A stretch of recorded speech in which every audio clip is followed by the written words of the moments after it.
The Bold Ones. Burl Ives. Joseph Campanella. James Farentino. Lawyers defending justice in the nation's courtrooms.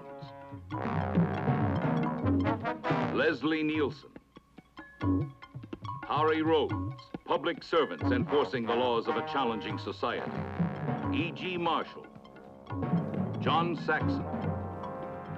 David Hartman. Doctors expanding the horizons of the new medicine. The Bold Ones.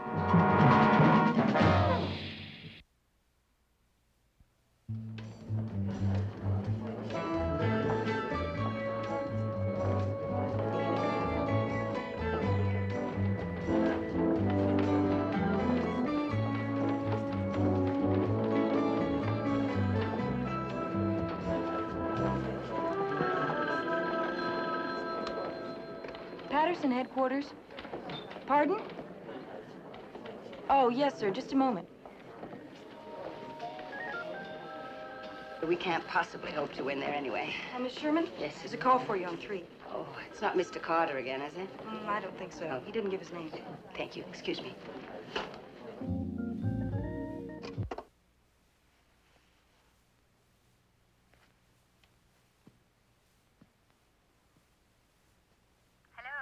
Hello, Ellen.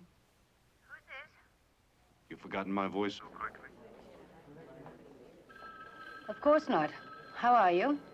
Splendid, thank you. Steve asked me to call.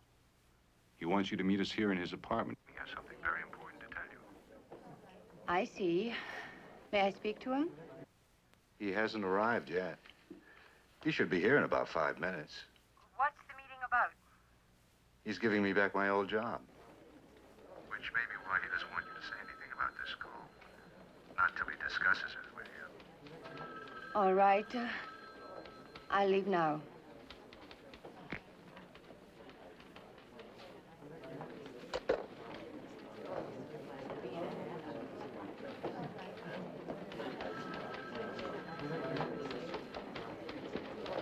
Are you leaving?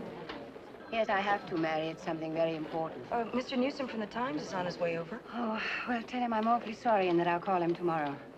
Bye-bye.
Where's Stephen?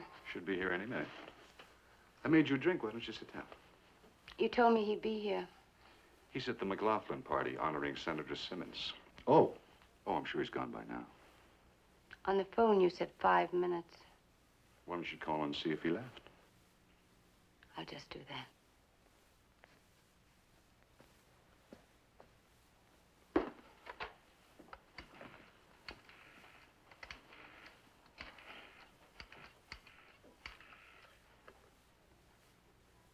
Hello, this is Ellen Sherman. Has Mr. Patterson left yet? How long ago? I see. Thank you. How long ago did he leave? 5 minutes ago. I still don't understand why you're here and he isn't. How did you get in? I met him here before he left. Why don't you relax? Enjoy your drink.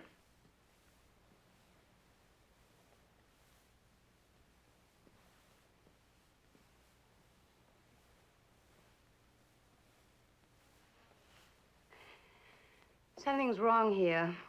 I can't believe Stephen's bringing you back into his campaign. Of course you can't, dear. It's too painful, right? If you really liked him, you wouldn't let him bring you back. But you don't like him. That's something I've known from the first day I met you. You really hate him, don't you? That's a pretty stupid thing to say. Steve and I are old friends. That's what Stephen thinks. Why do you hate him so much? Because he's not like you? I'm going to freshen up my drink.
Patterson headquarters.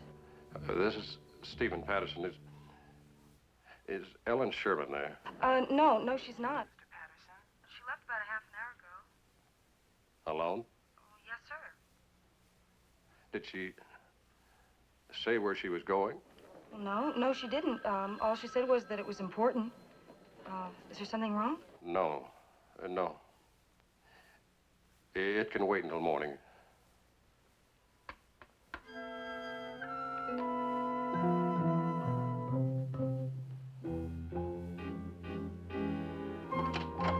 Steve, it can't be as bad as you look.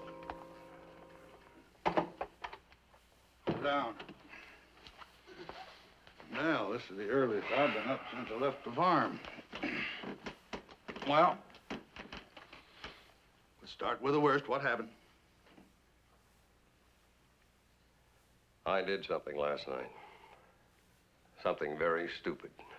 Something I very much regret. But I did it, and I'm stuck with it. And I need help. Your help. What did you do? My first instinct when somebody hits me is to hit back a little harder. I guess that's... Well, come on, tell me, what did you do? I haven't slept.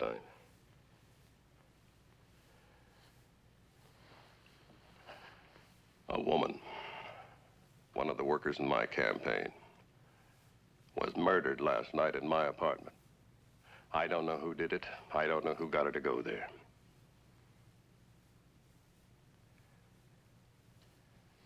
This campaign is the most important thing I've ever undertaken.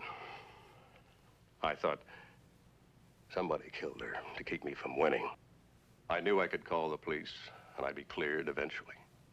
But not soon enough. Not until after I'd lost.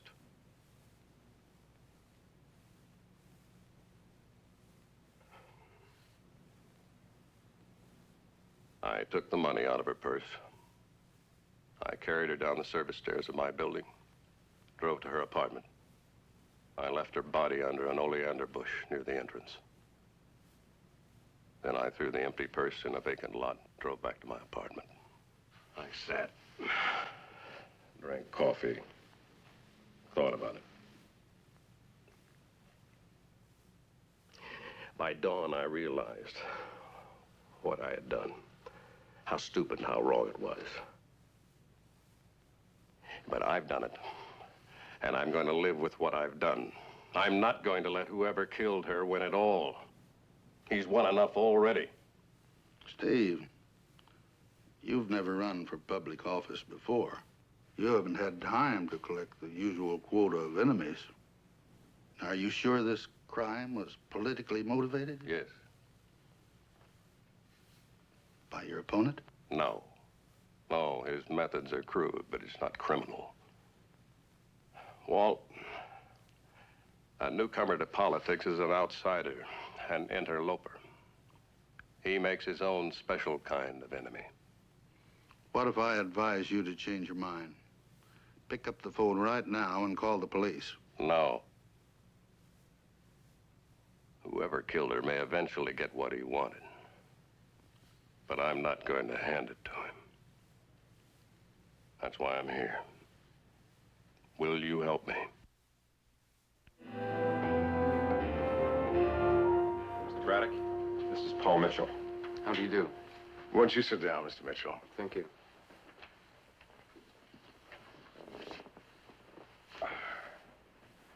Would you mind calling me just Paul? No, not at all. No one ever calls me Mr. Mitchell. I once played the son of a district attorney. Tom told me you were an actor. I hope the district attorney was a fair and reasonable man. Well, actually, I played his illegitimate son. I see. Tom tells me that you have some important information on the Sherman case. I saw him, Mr. Braddock.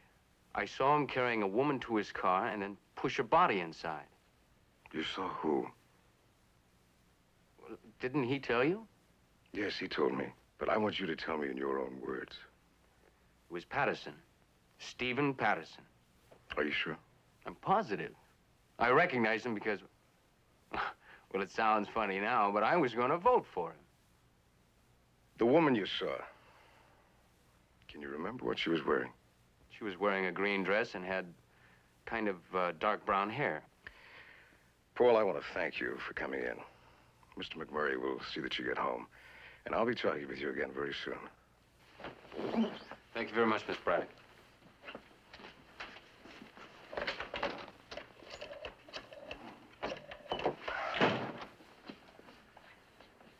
Mr. Devlin, please. Bill Braddock.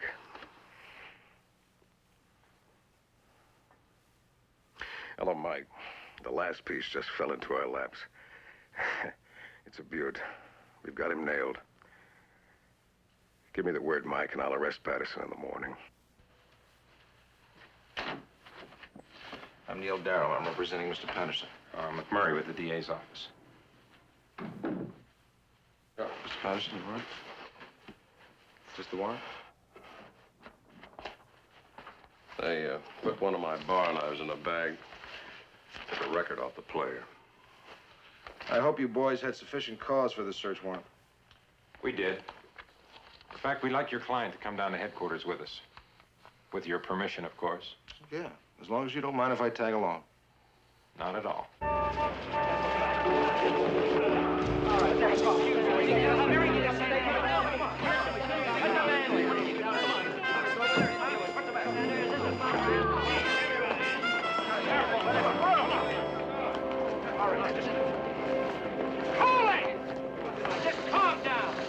Now, Mr. Patterson does have a statement to make, and if you'll just be quiet, he'll make it. You know as much about the grand jury decision as I do. I've been bound over for trial on a charge of murder. I am innocent, which that trial will prove. The trials take time, and the November elections will be over before my trial ends.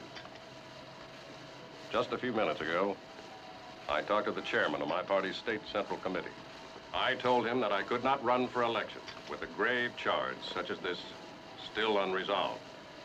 I then offered my resignation as a candidate for the coming gubernatorial election. The committee meets tomorrow to act on it. That's all I have to say. Where's your wife, Mr. Patterson?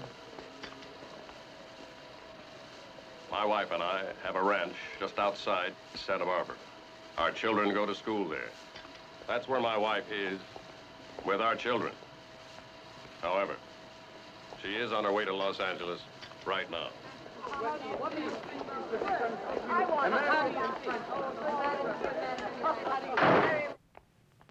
Mr. Fletcher, did you actually see Miss Sherman enter that building?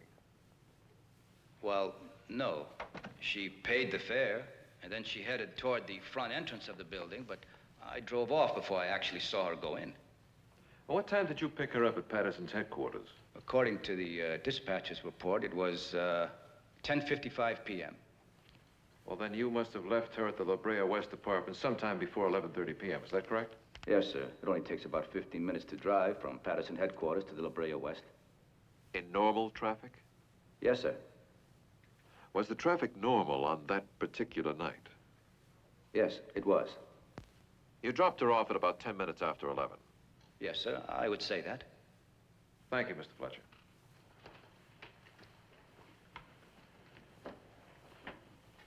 Now, Mary, on the night Ellen Sherman was murdered, did you receive a telephone call for her at Patterson's headquarters? Yes, I did. Did you recognize the voice on the other end of the line? No, not really. Would you please tell the court why not? Objection. Counsel is assuming there is another reason other than she simply did not know the voice. Sustained. If the voice were familiar to you, Mary, under ordinary circumstances, could you then have identified it on that particular night? No, I don't think so. Why not? Well, because there was this loud music in the background. Did you speak to Ellen Sherman before she left? Yes. Did she, in your opinion, seem upset? Objection. Counsel is not only leading the witness, he's asking her to draw conclusions. Your Honor, I merely asked you, the witness, what she observed. Overruled, Mr. Darrell. Proceed, Mr. Braddock. Now, Mary, after the telephone call in question, did Ellen Sherman's behavior seem to you in any way different? Yes. How? Well, she seemed upset. I see. You mentioned the reason you couldn't clearly hear the man on the phone was because of loud background music. Did you recognize that music? Oh, yes, I did. How? Well, my roommate has that album. Mary, is this the album you heard? Yes. May the record album Brazil My Way by Alberto Montez be introduced in evidence as People's Exhibit A. It was previously identified as having been found in Stephen Patterson's apartment, on the record player, to be exact. Thank you, Mary. Lieutenant Morris, did you hear the testimony of Dr. Dane stating that the wound was made by a knife with a blade 171.45 millimeters in length and 25.18 millimeters at the base? Yes, I did. And you say you found in the defendant's apartment the knife fitting those dimensions exactly? Yes. I refer to State Exhibit C. Yes, I found it in his apartment. Assuming, Lieutenant Morris, and we're only assuming that the knife in question was used to stab Ellen Sherman, what conceivable reason could the defendant have had to remove the body but leave the knife behind? Objection, objection. No one could answer a question like that.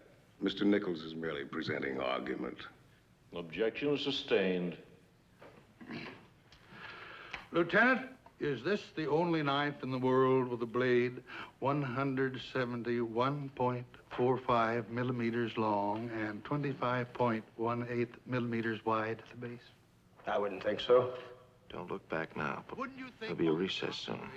When we get up, I want you to tell me if you recognize the man sitting on the aisle. He's wearing a gray pinstripe suit and tinted glasses. Who is he? Those dimensions That's what I was hoping you'd tell me. He's been here almost every day. I wouldn't know that either. The prosecution has introduced no evidence about blood on the knife. Any idea why? It was washed afterwards. Oh, really, Lieutenant? You know the knife was washed after being used as a weapon? How? No, sir. I don't know that. No, sir. Then why did you say it? Are you prejudiced in this case, Lieutenant? No, sir. It was a mistake. In fact, all you do know is that there were no bloodstains on the knife, right? Right, sir. Thank you, Lieutenant. No more questions. No redirect, Mr. Braddock? No. No, Your Honor. The court will be recessed until 3 p.m. A lot of people I know have been here several times. The courtroom's been filled with them. Some are friends, some are enemies. Which is Barry Gorham? A friend. He used to work for me. Why did you hesitate? Well, several weeks ago, I had to ask him to resign from my campaign committee.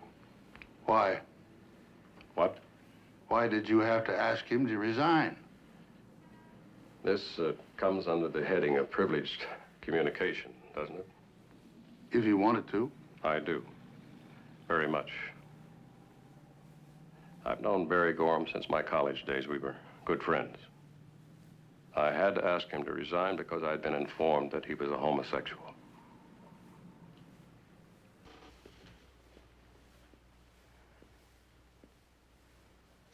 Mr. Mitchell, when did you report what you've just described? To the police, I mean.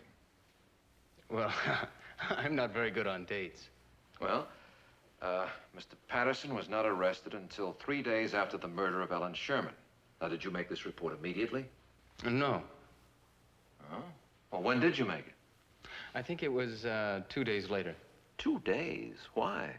Well, it was that long before I read the description of the woman they found murdered. And that she was wearing a green dress and had dark brown hair. You saw a man carry a body out of the rear door of a building in the middle of the night, put it into his car, and you didn't bother to report it? No, I thought she was just probably drunk or something. Until I read the description and realized it fit the woman I saw that night. Well, you must have been standing very close to the car, Mr. Mitchell. Why didn't this man see you? Were you hiding? No. I was just standing there in the shadows. 2 or 3 feet away. No, it was more like 15 or 20 feet away. Yet you recognized the defendant? Yes. Oh, well, was it a bright night? Was there a full moon? Well, maybe not full. It rained that night, Mr. Mitchell. There was no moon at all. Well, there's a light over the rear door of that building. A spotlight? No.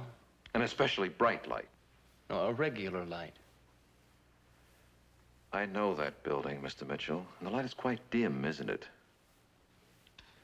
I said it was a car light that really made it clear who he was. From 15 or 20 feet away. Yes. Mr. Patterson has a very distinctive face. I recognized it. What were you doing there, anyway? That isn't a street, is it? No, it's an alley. What were you doing in an alley? Walking.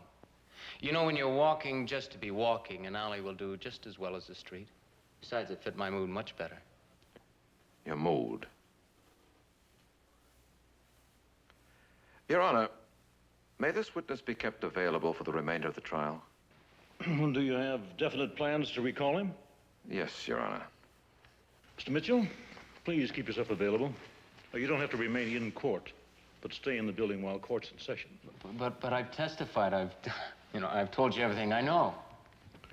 Please comply with the court's request. Court is hereby recessed until Monday morning at 10 a.m. Mr. Gorham. Yes? I'm Neil Darrell. I was just wondering if Oh, you... Nichols, Darrell, and Darrell. Yes, that's right. Which Darrell are you, the first or the second? That's a family secret.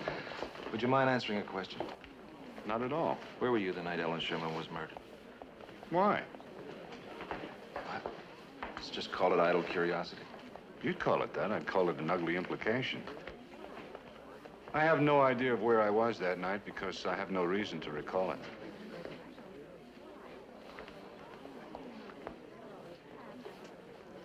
Why? You can't do it. We can't let you do it. But I have to do it. You get on that stand and you're dead. The truth will kill me. I don't believe that. Was it Paul Mitchell's testimony? No, it got me off the tightrope that I've been on, yes. But it was just the last push. We didn't like the sound of Mitchell's testimony. There's something kinky there. Walt, his testimony was true. Now, look, I can't play this sick charade any longer. I can't dodge the truth any longer. I'm all through lying. Thought you believed in our judicial system. When have you lied? You pleaded innocent, which is true, and you chose to remain silent, which is your right. Now, where's the charade? I made myself a public man, and a public man loses his right to remain silent. You aren't fighting for a political career now. You're fighting for your life. We can take Paul Mitchell apart on that stand. Neil's checking him out right now. And if the jury rejects his testimony, you'll be acquitted. But if you get on that stand now and confirm Mitchell's story, admit now, after his testimony, that you carried Ellen Sherman's dead body from your apartment, you will be found guilty of murder in the first degree. And you will be sentenced to no less than life imprisonment, possibly to death. Thank you, Brian.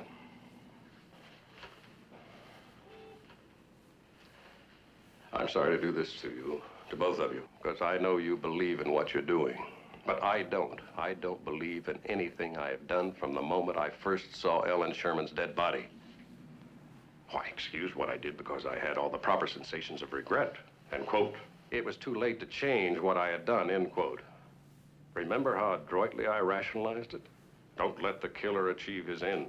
Fight back. Fighters are good people. Of course, I don't have to tell you what it was really about. You've known from the start. That's right. Ambition is the word. Pure, undiluted, hungry ambition, and what's wrong with that? You do think you'd make a good governor, don't you? Maybe even a good president. I committed a crime for it, Walt. That's what's wrong with it. You committed a misdemeanor. That's right. Moving a dead body is a misdemeanor. Now you want to offer yourself up on a murder charge for that? No. No. But that's what I am charged with. And I can't sit there any longer saying nothing. I have to tell what I did do and what I didn't do and take my chances for a change. With the truth.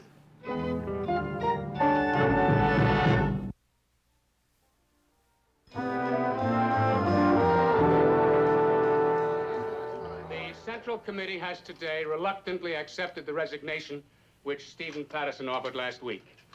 And I am extremely proud that they have chosen me to be the party's candidate for governor.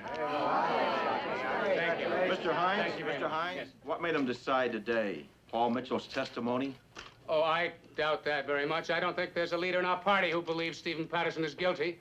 He offered his resignation because he's the kind of a man who would much rather jeopardize his own case in court than jeopardize his supporters' case at the polls. I have nothing but respect and admiration for him. And I don't doubt for a minute but that he's innocent. I knew that she was only the first victim. That it was intended that I be the second. Where's Paul Mitchell? This became obvious. He left when Patterson took the stand. Obvious as I put together what pieces there Mitchell were. has at least one thing in common with Time, Mr. Gorham. Place, They're the both method of the homosexuals. murder. These were the things that I could not ignore. And so I persuaded myself that I had the right to defend myself. To lead the investigation away from me, into a blind alley. I removed the money from her purse.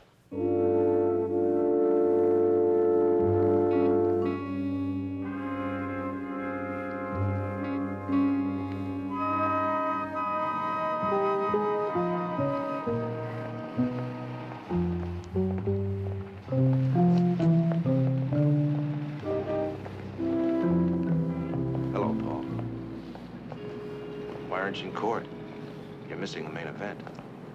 Well, why aren't you there? I'd brush up on my tough guy characterizations if I were you. It's not very convincing. Look, I'm not in court because... Well, because my testimony hurt Patterson the most, and I didn't want to stick around and watch him bleed. Sorry, I don't buy it when you do nobility either. I think you do a much better job. With some other feeling. How about remorse or guilt? What are you talking about? I'm talking about your testimony. No, what I'm really talking about is your good friend, Barry Gorham. Gorham? Look, I don't know anyone by the name Yes, of you Gorham. do. He must be a very close friend for you to perjure yourself.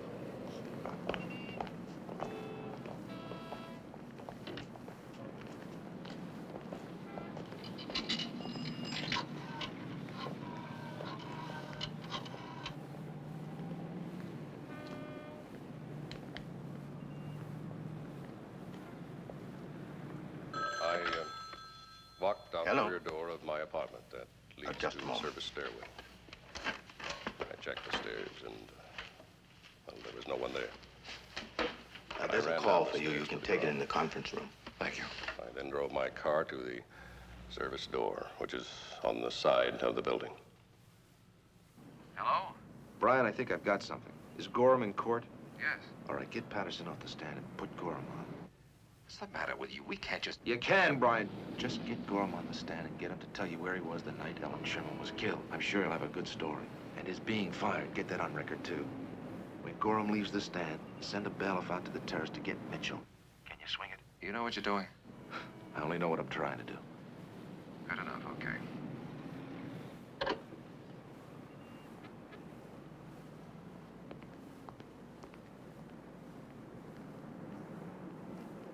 Paul? What's the matter? You look nervous. I'm not nervous. No? Well, you ought to be. Now, look, Mr. As Darrow. I was asking before, do you know the penalty for perjury in a capital case? Now, I don't care. I am not guilty of perjury. Paul, we're gonna put you back on the witness stand. And when you leave that stand, if there's one person in that courtroom who still thinks you're an honest man, well, I'll consider you one of our nation's really great actors. Do you have any objections, Mr. Braddock? Why wasn't this witness listed when our office made the motion for discovery? Well, we didn't know at that time that he was involved in the case. I see no reason why Mr. Gorham shouldn't be allowed to testify, Mr. Braddock. Thank you, Your Honor.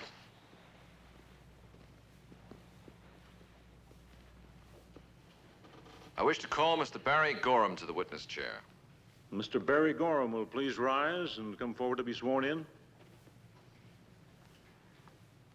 Mr. Gorham, this is a formal request of the court. No subpoenas required. Please come forward.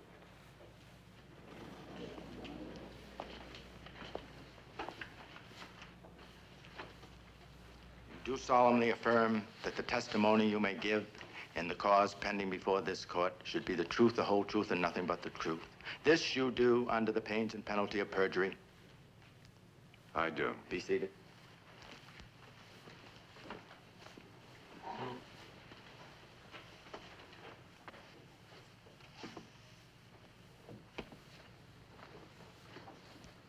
Mr. Gorham, do you know the defendant, Stephen Patterson? Yes, I do. I worked for him. In what capacity? I was his campaign co-chairman. That's an important position, isn't it? Yes, it is. And then you were dismissed, is that correct? No, I resigned. Were you asked to resign? Yes. Why? I was never told. Were you angry? I wouldn't say angry. Well, what would you say? Well, I suppose you could say I was surprised. But you didn't do anything about it. Why should I? My reasons for taking the job in the first place were ideological, not economic. I have other interests and I have a private income. Do you happen to remember where you were on the night Ellen Sherman was killed? I do. Why do you remember that particular night? I made a point of doing so after Mr. Neil Darrell asked me the same question. And where were you on that night? I went to see a film called The Glass Apple. The Glass Apple? Yes, it's what's commonly referred to as an underground film. I see. You undoubtedly went with friends. No, Mr. Darrell, I didn't undoubtedly go with friends.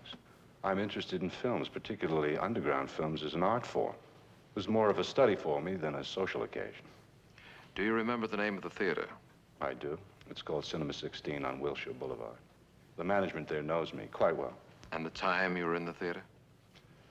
I came to the second showing from 10:30 to 12:15.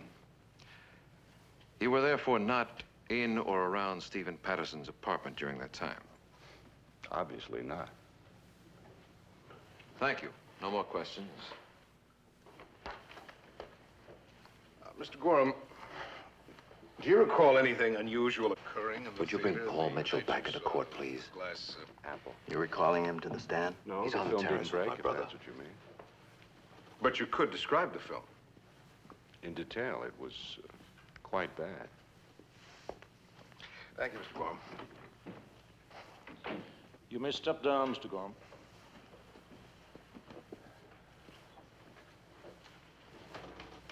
Defense recalls Paul Mitchell to the witness chair, Your Honor. The bailiff will be returning with him momentarily.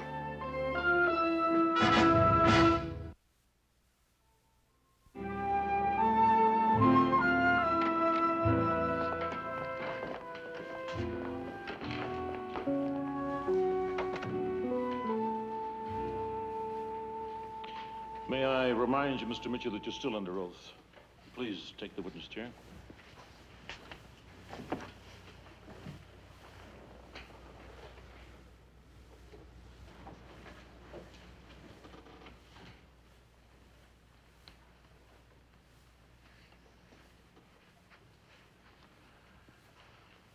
Paul, you testified that, under oath, that you saw the defendant, Stephen Patterson, place the body of a woman in the front seat of his car. Is that correct? Yes.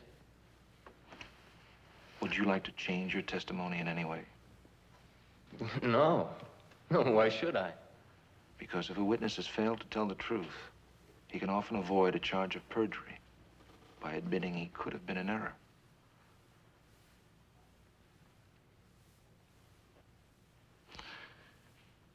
What if I were to tell you that when Mr. Patterson's testimony was interrupted, he was about to testify that he placed the body not in the front seat of his car, but in the trunk? And what if I were to tell you that type B blood, the same type as Ellen Sherman's, was found by experts employed by us in the trunk of the car? Objection, Your Honor. That question is based on surmise and assumes facts not yet in evidence. Overruled. The witness either saw the woman being placed on the front seat, as he testified, or he didn't. The question should be answered. Paul, what if I were to tell you that? What if Mr. Patterson's testimony, supported by blood tests, proved that a small part of your testimony was false? Now, wouldn't you want to correct that?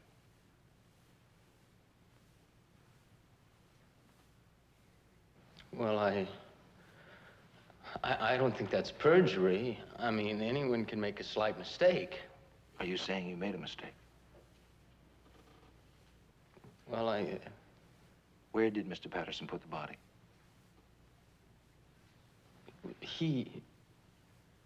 Can't you answer the question, Paul? Was it too dark, or weren't you there at all? Of course I was there.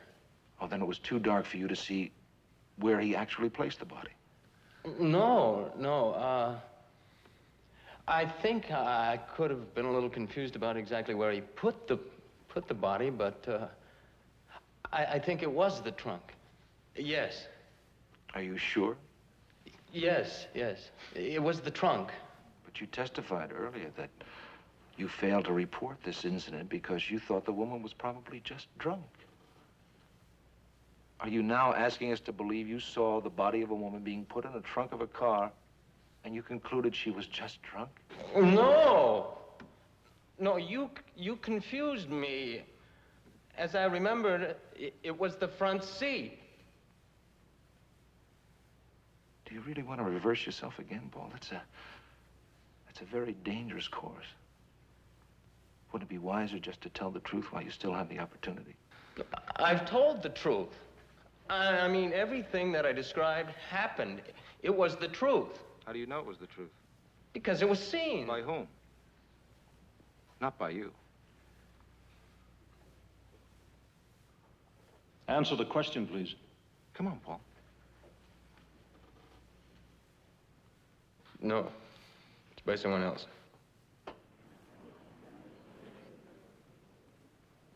I don't think the jury heard you. It was seen by someone else. By whom? By someone who couldn't testify because he'd be considered a prejudiced witness. Now, maybe he made a mistake exactly where the body was put. I don't know. But he saw what happened, and he asked me to testify in his place and in the interest of justice. The man you're referring to, the one who actually witnessed this event, is he in this courtroom? Well, come on, Paul. Look, I'm sick. It's all right, Paul. Just answer the question and we're finished. I can't. I'm going to be sick. Mr. Mitchell, I direct you to answer the question.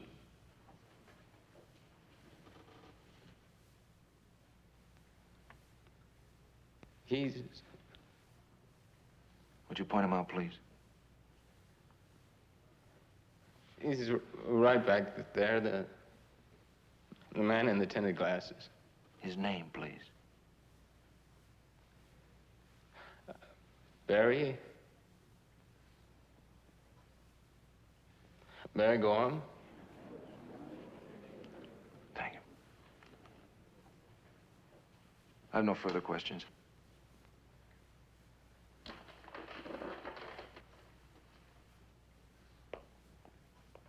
Your Honor, may I approach the bench with Mr. Braddock? You may.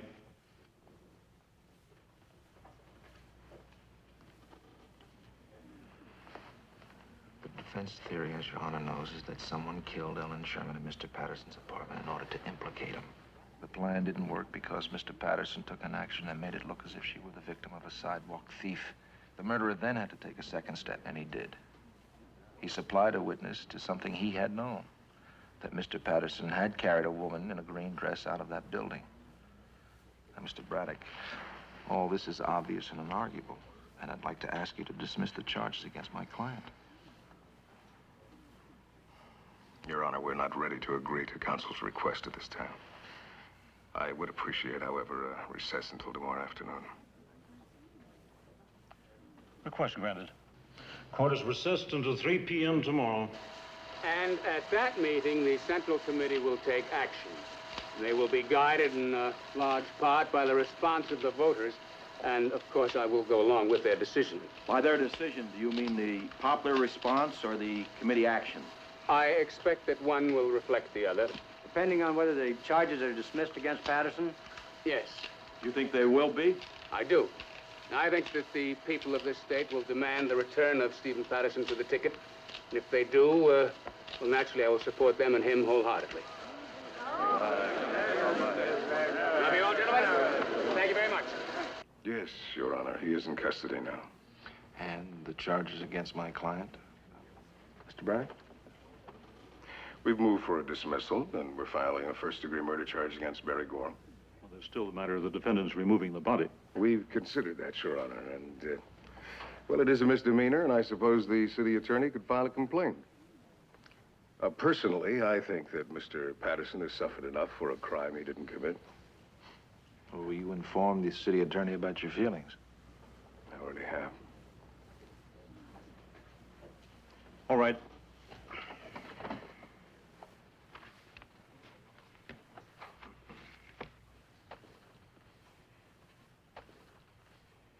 The charge of murder in the first degree against the defendant, Stephen Patterson, has been dismissed.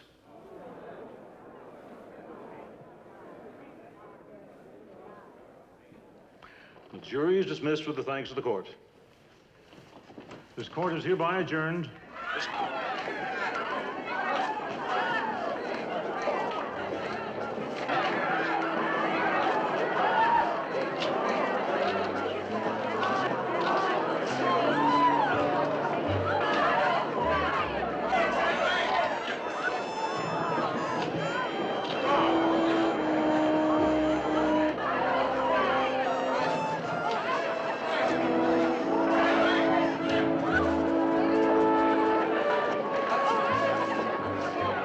Brian, any opinion on how public reaction goes?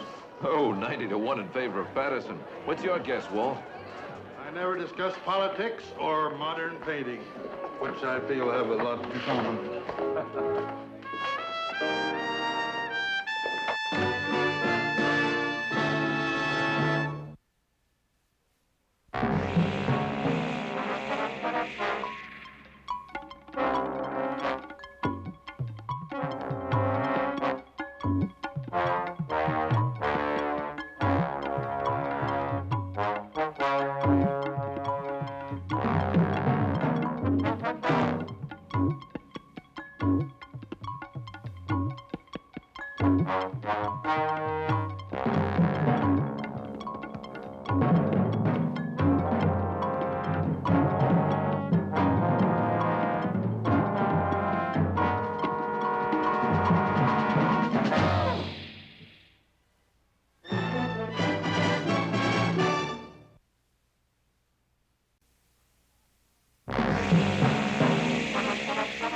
The bold ones. Burl Ives. Joseph Campanella. James Ferrantino. Lawyers defending justice in the nation's courtrooms. Leslie Nielsen. Harry Rhodes. Public servants enforcing the laws of a challenging society. E.G. Marshall. John Saxon. David Hartman. Doctors expanding the horizons of the new medicine. The bold ones.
Sorry, boys, we're in a hurry. There's always time for a few questions. Word has it you representing Frank DeLacy. We haven't been hired to represent anyone yet. Then why are you going to see him? Why don't you check us after we've seen him, then maybe we'll all He know. didn't fly all the way down here to Atlanta to look at a prison. I've heard DeLacy is trying to get out doing the rest of his time. Mr. DeLacy belongs in prison. He'll stay there. If not, he should be set free. Now, if any of you know of a better system of jurisprudence, we'd sure like to hear about it. Okay? Come on, give us a break. One more question.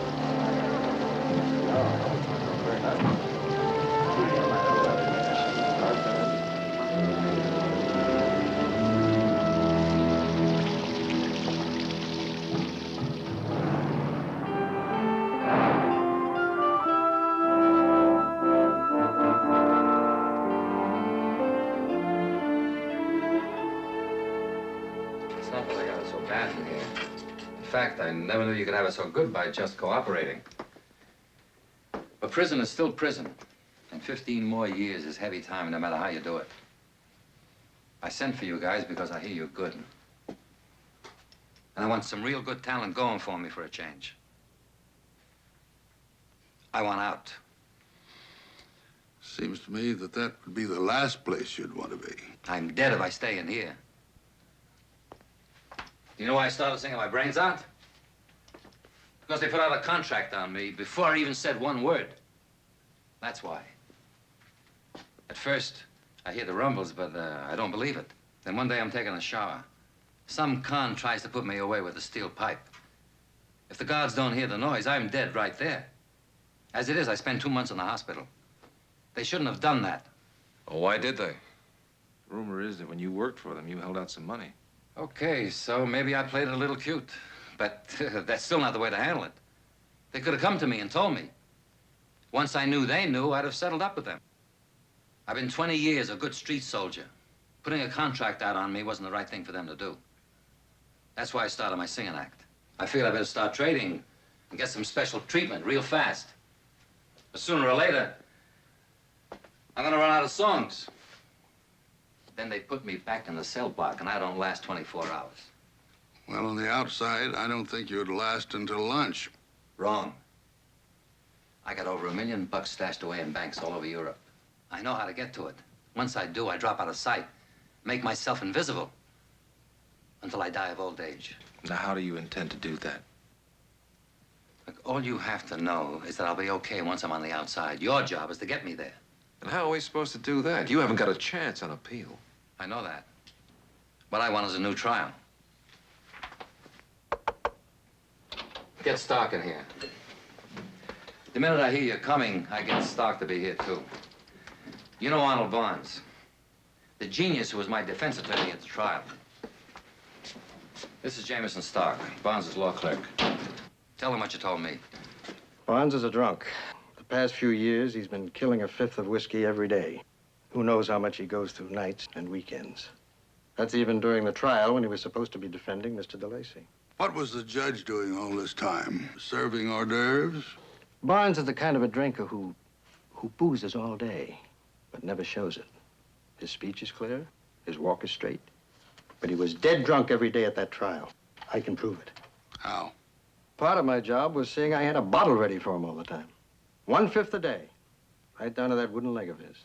Why didn't you say so at the time? I was working for him then. And you're not working for him now? No.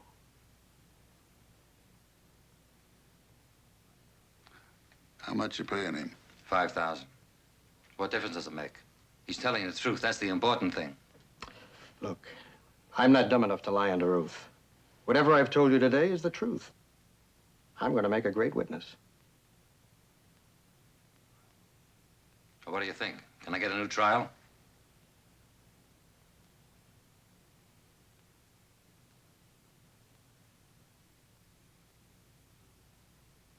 Well, if what he says is true, yes, a new trial is a distinct possibility. You guys gonna handle it for me? Look, they had no real case against me, and here I am sitting in the camp for 15 years. If I had any kind of a decent defense attorney, I'd have beaten it. The law says I'm entitled to the best defense possible, guilty or not. I didn't get that. Now, are you guys gonna be the lawyers you're supposed to be and get me a fair trial? Mr. DeLacy, you don't have to lecture us on legal ethics. You are entitled to the best possible defense. Now, if your attorney was drinking a fifth of whiskey every day of that trial, you didn't get it. Now, we'll check it out, and if that was the case, we'll get you a new trial.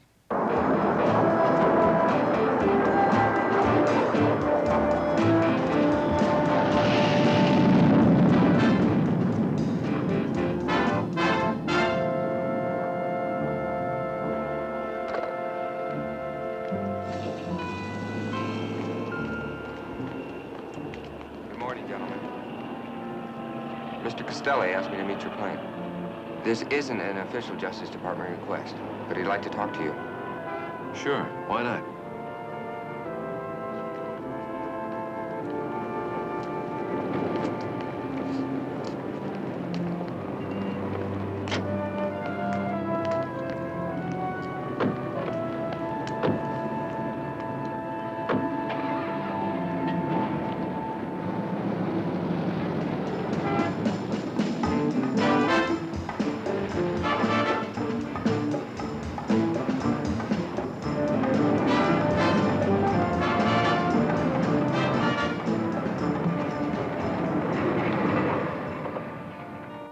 This is Maria DeLacy, your client's daughter.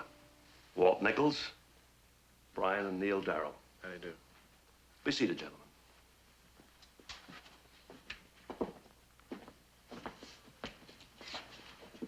Maria and I have something in common. I'll let her tell you about it first. I know my father hired you, and I know you're doing as he asked. But he's got to stay where he is. At least in prison, he'll be able to stay alive. Well, we've gone over all that with him. He assures us he knows how to handle it. My Uncle Vincent is a mafia don. My uncles Gino, Cesare, and Thomas are capos.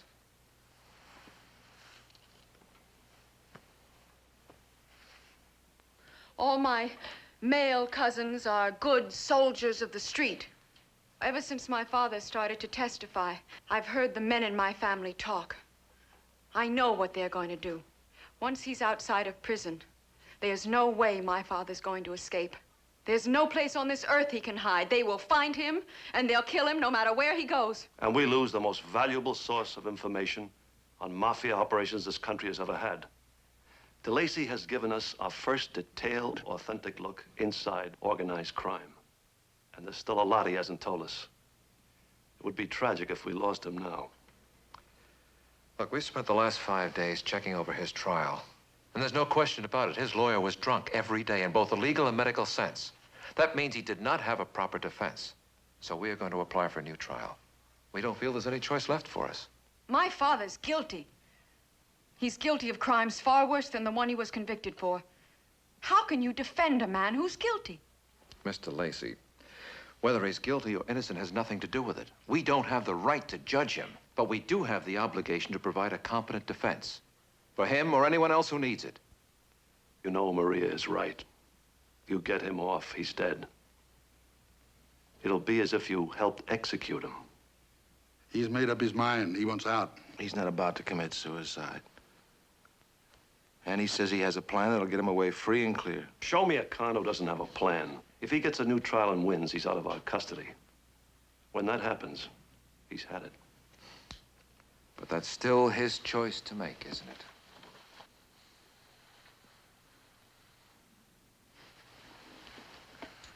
We going to ride back in your nice, new, shiny black car, or do we call a taxi? It's all right. My assistant will drive you back to the city.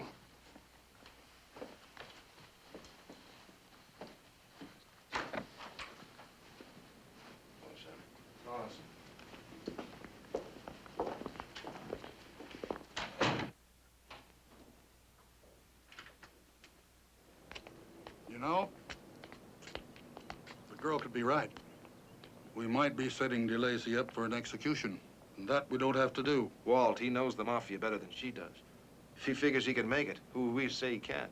Besides, DeLacy's going to get a new trial whether we handle it for him or not. Right on both counts, which forces us into an extra job, seeing to it that the outside executioner doesn't get to him. Of course, there will be maximum security at the trial and limit the spectators, waive a jury, that sort of thing. But if we win, the real problem will come after the trial. DeLacy may have a plan to get out of the country by plane. But what he will need is a plan to get from federal custody to that plane. Don't you think we'd better supply that for him?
Maria!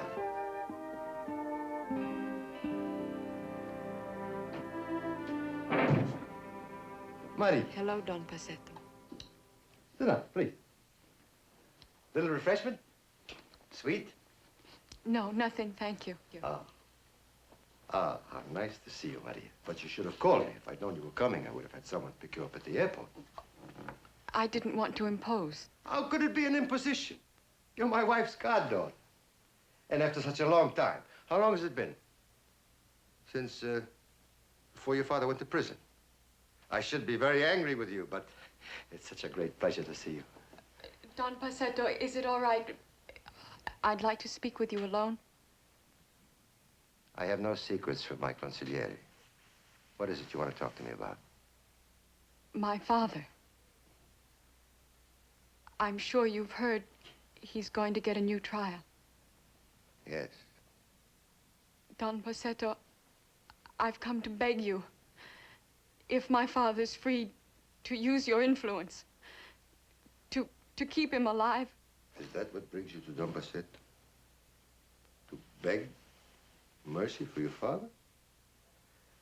You're my wife's goddaughter. I remember the day you were born. I was there when you were baptized. Your father has made many terrible mistakes. I know how frightened you are to tell me these things, but I want you to know one thing. What you ask of me, there is no need to ask. I knew you would be merciful. But if he's freed, your mercy will not be enough. Oh, you're concerned about the other families. That proves you're out of touch with things as they are today. Our businesses are thriving. The old methods are very bad for business. So you see, you have nothing to worry about. Nothing at all.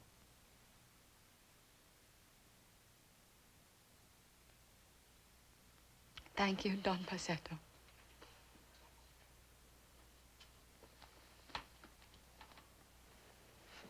Thank you. It is nothing, Maria.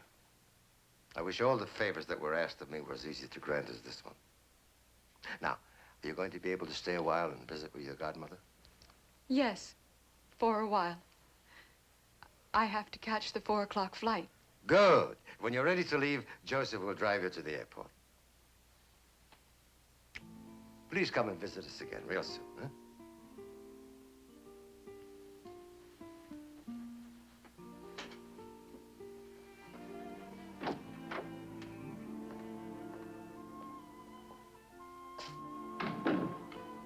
Frank DeLacy is a very lucky man, isn't he, Joseph? You have such a beautiful and loyal daughter. Very. And he's also fortunate. Times have changed. I agree with everything you said to her. If DeLacy gets off, he'll disappear. He won't be of any help to the government, and he won't be a problem to us. To kill him would be expensive and unnecessary. You are my consigliere, and I value your counsel as I do no other man's. However, there are times when our opinions must differ. And this is one of them. Frank DeLacy made many terrible mistakes. He was irresponsible, and he was disloyal. When he testified, he did more than cost us men and money. He broke the law of silence, omerta, the premise upon which we exist. If he is allowed to live, he will destroy that premise, and we will be destroyed. It's a matter of discipline. Am I being unreasonable, Joseph? It's all settled then. I want to call a meeting with the 5 families. I want to put all the button men out on the street. Make the most complete plans. We'll get the most reliable people. I'll see to it, Don Paceto. How does it look for DeLacy's trial? He's got some good lawyers this time. If I have to make a guess, I'd say he has a fair chance. How do we give him a better chance? One witness we can get to. The other one is a pusher by the name of Charlie Harris. We can't do business with him. Can't be trusted. If he testifies the way he did the last time, he keeps DeLacy on ice. Then he must not testify, Joseph.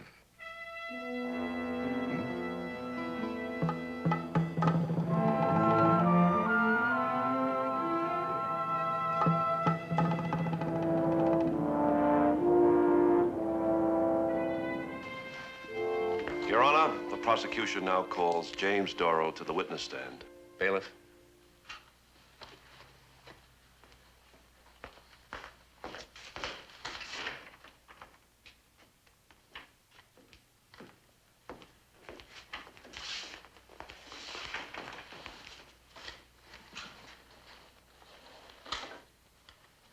Your name?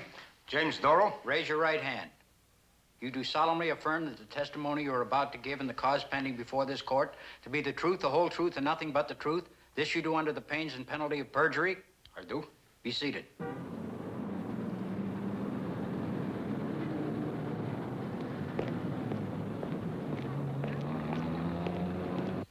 Will you please tell the court what you do for a living, Mr. Doro?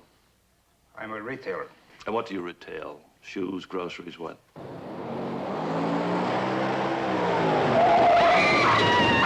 And wasn't your narcotics wholesaler once the defendant, Frank DeLacy? Objection.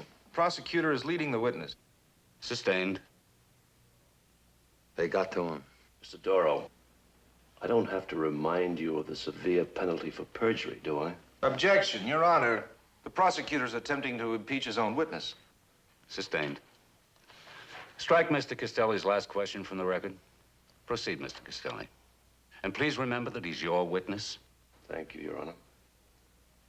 Who was your narcotics wholesaler? Oh, I had lots of them. Was the defendant, Frank DeLacy, one of them? No. It's gonna be all right, isn't he? I tried to stop, I tried. But my brakes, they just wouldn't hold. Mr. Doro, you're aware that there's a statement in evidence, sworn to and signed by you, in which you stated that Frank DeLacy was your narcotics wholesaler, aren't you? Yes, but that's not true. I made that statement under duress. Duress? Duress from whom? Well, from this whole thing. From everybody. If you don't think you're under duress when you're getting busted, try it sometime. I was scared, and they gave me that thing about cooperating. So I cooperated. They gave me a statement to sign, and I signed it. Now, it was a lie, but I was still under pressure, and I signed it. Do you realize that you could be sent up on a charge of perjury if you... Objection. I'm sorry, Your Honor, but Mr. Doro should be advised of the severe charges of perjury that he leaves himself open to.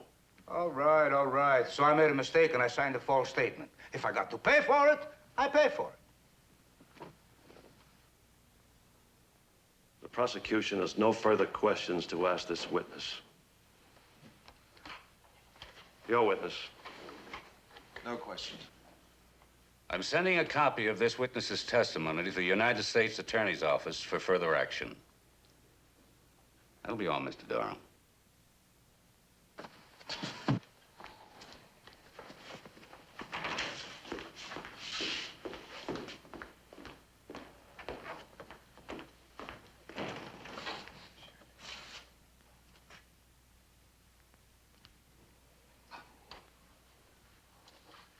Your Honor, the prosecution's next witness was to have been Mr. Charles Harris.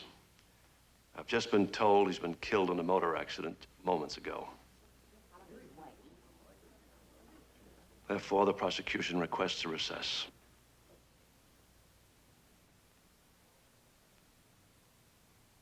You may have it. This court is recessed until 10 o'clock tomorrow morning.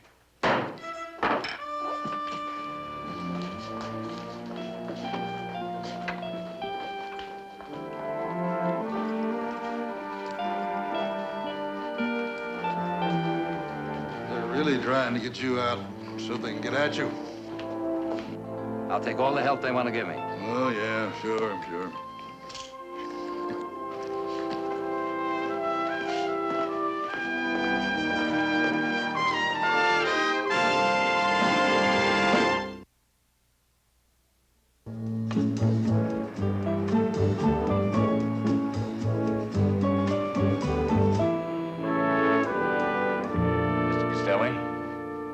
Is the prosecution ready to continue now? Your Honor, The prosecution calls Maria DeLacy to the witness stand. Will Maria DeLacy please take the witness stand?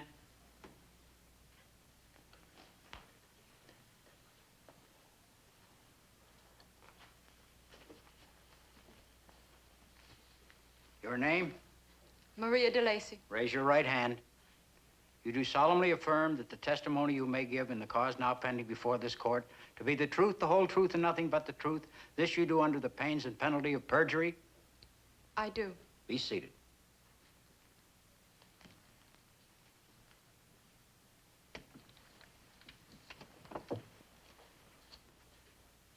You are the daughter of the defendant, Frank DeLacy, isn't that right? Yes. Now, Miss DeLacy, in your own words, tell us exactly what happened on the night your father was arrested.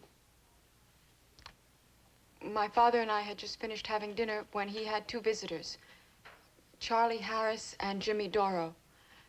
I was cleaning up the dishes from the table, so I couldn't help but overhear what they said. They were negotiating a buy from my father. Negotiating to buy what? Heroin. 3 kilos of it. Now, street salesmen like Harris and Doro weren't buying blind, were they? Oh, no. My father had a sample packet that he was letting them examine while they were setting the price. And you saw this sample in your father's hands. This heroin he was selling. Yes. She's lying. And what happened after the deal was made? They all left together. They said something about going to the Elm Street house, where my father would turn over the rest of the heroin to them. Doro and Harris were there, but I never talked business Thank in you, the house. Mr. Lacey. Your witness, Mr. Darrow.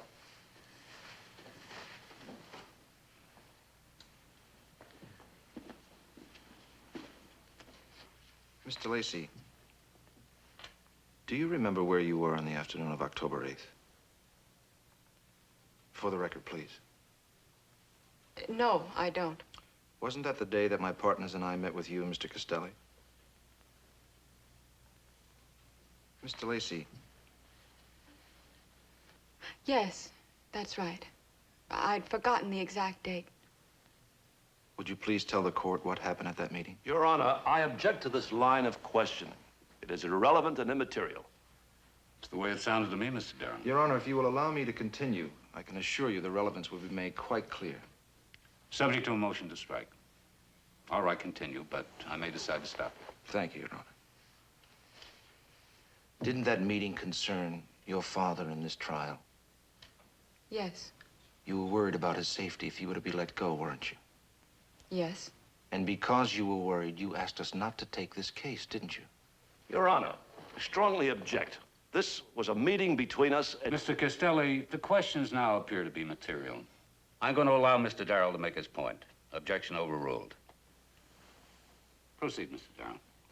I'll restate the question. Because you were worried, you asked us not to take this case, didn't you? Yes. And when that failed and you knew your father would come to trial, you then went to Mr. Costelli and offered to testify to ensure your father would remain in prison. I offered to come here and tell the truth. A deal was made, wasn't it? No. You weren't offered something in return for your testimony?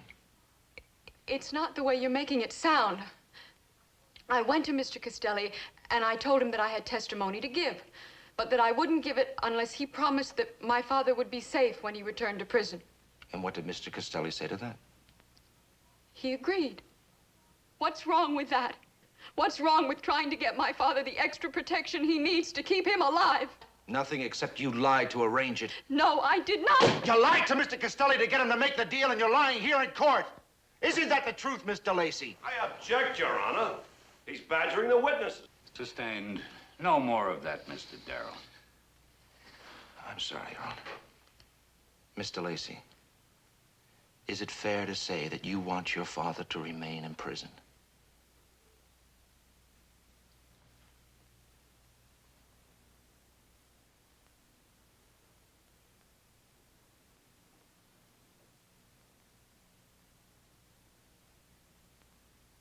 Mr. Lacey.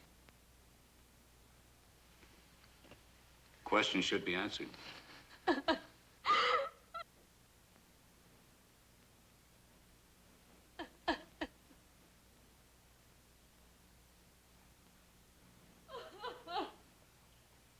Honor's permission, I withdraw the question. Mr. Darrell, have you concluded your cross-examination? Mr. Castelli? No redirect, Your Honor. Very well. The witness is excused. Bailiff? Would you help her, please? This court is recessed until 2 p.m.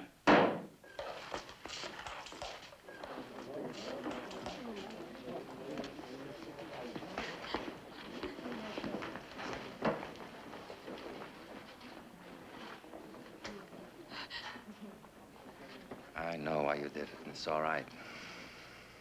But I'm gonna be fine. If I go free, I'm gonna be just fine. Papa, do you really believe that? Yes, I do. But there's something I want you to understand, and I want you to try. Even if it goes wrong, even if they get to me, it'll be better than being in prison. You know what I'm saying? I'm saying I'd rather be dead than spend one more night in prison.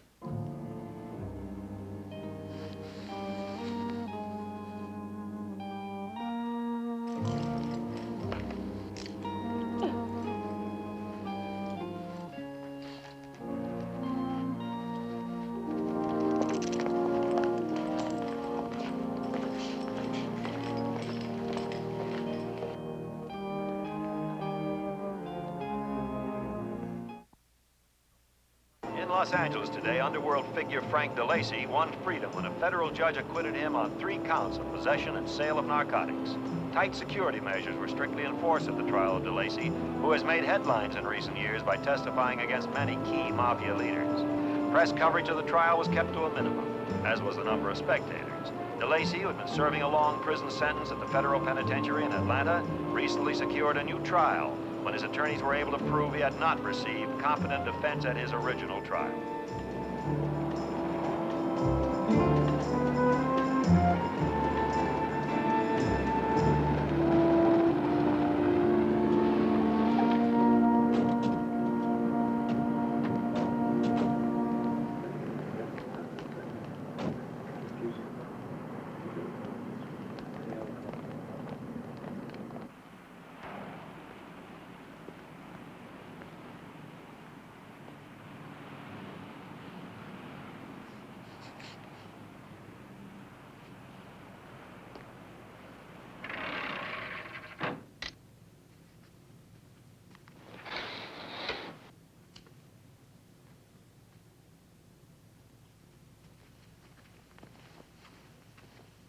All clear, Lieutenant. All right, bring him on in.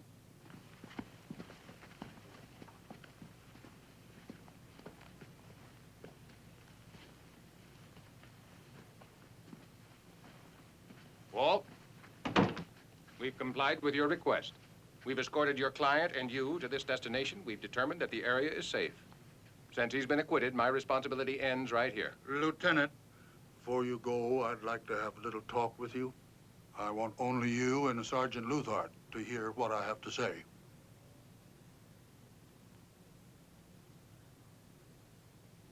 All right, fellas, you heard him. Wait outside.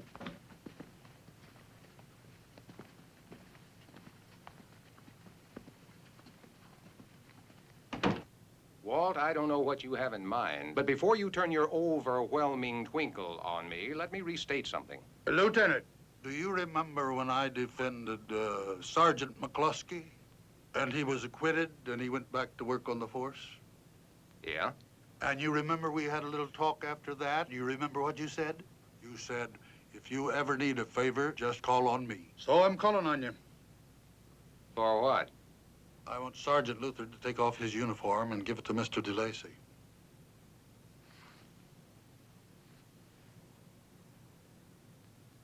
I can't permit that. Not to mention that impersonating an officer happens to be a misdemeanor. Lieutenant, don't give me that legal stuff. Impersonating an officer requires an overt act, and there's not going to be any overt act. DeLacy, with 2 other uniformed officers, 4 plainclothesmen, and you and I are going to walk out of here. You see, 3 uniformed officers came in, and 3 are going to go out. And by the way, I'd like to remind you, he's still in your jurisdiction. And if he's killed in your jurisdiction, you might have a little problem. You're asking me to make Sergeant Luther into a clay pigeon. Sergeant Luther, would you be good enough to take your hat off, please? Now, if Sergeant Luther leaves this hotel with DeLacy's clothes on, no finger man from the Mafia or anybody else could imagine that he's DeLacy.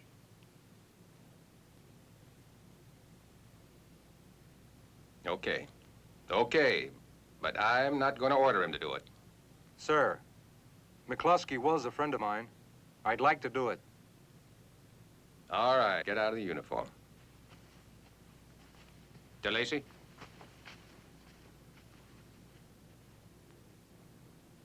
Walt, you are probably the sneakiest man I know. I've known some of the best.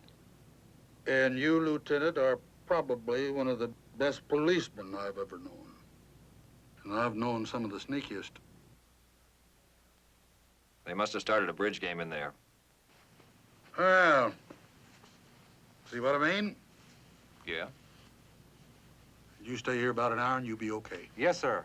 And don't worry, Lieutenant. I'm not worried, Sergeant. Hey,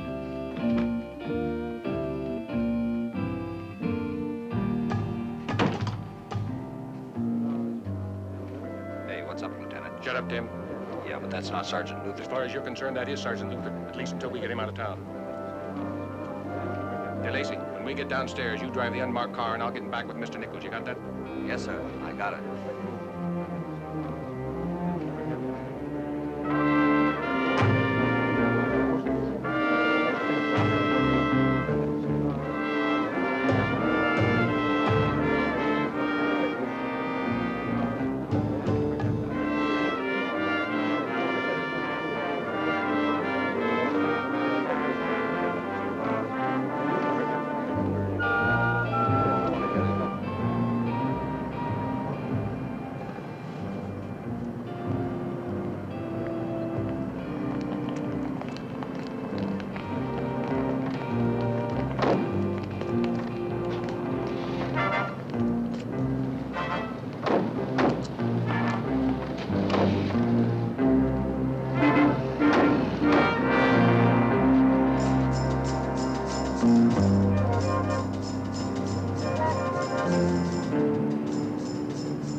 Well, Lieutenant, I guess that lets you over the hook.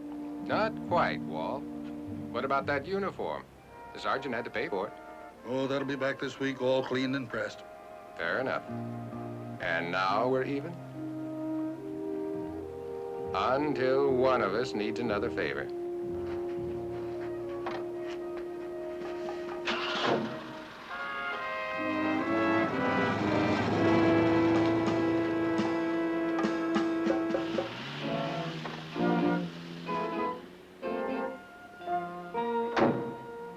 All right, let's get out of here. I don't trust those guys. Where are we going? Straight ahead and fast.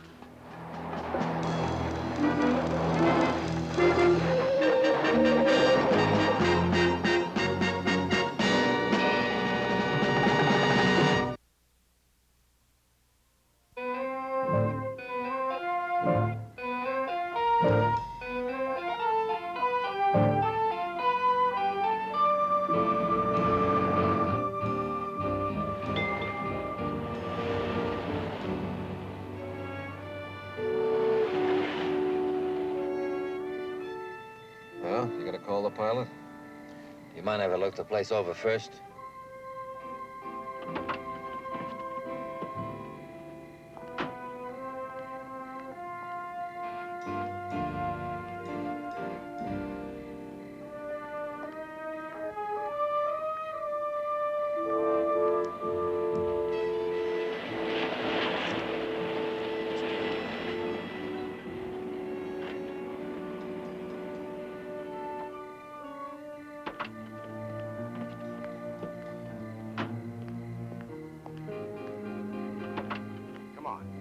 let's get out.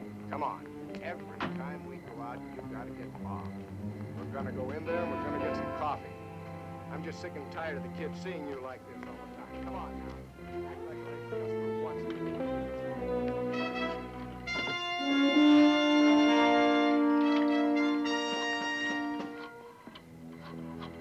You think it worked so far? So far, it worked all right. When I left that hotel room, I figured everybody I'd see would look like a finger man. But you know what? I didn't see anybody that looked like a finger man. We were halfway through the lobby before the policemen realized they came in with a different man than they were going out with. It was easy. Maybe too easy. Okay, it'll take us about an hour to get there.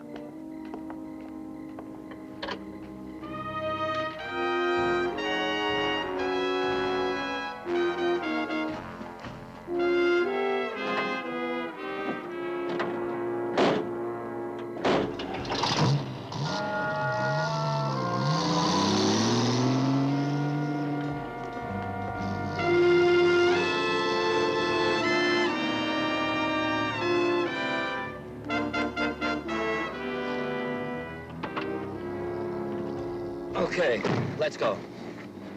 Hold it, Neil. Now, we've done pretty good so far, Frank, so I think we ought to pull a complete switch. Drop your plan and drive to Nogales or Flagstaff. Do anything but what you plan to do. Why? Because your plan's gone stale. It took you some time to set it up. That means the Mafia's had time to dig it up. No dice, we go my way. This man you just called, how do you know you can trust him? 2 reasons. When he gets me the way I'm going, he gets 50 grand. And there's nobody that hates the Mafia more than he does. All right, how about telling us just where we're going? Go straight down the highway to Highway 80. You turn right on 80 and go straight ahead. We'll get there in about an hour. Highway 80, there's no airstrip out that way. Who said anything about an airstrip?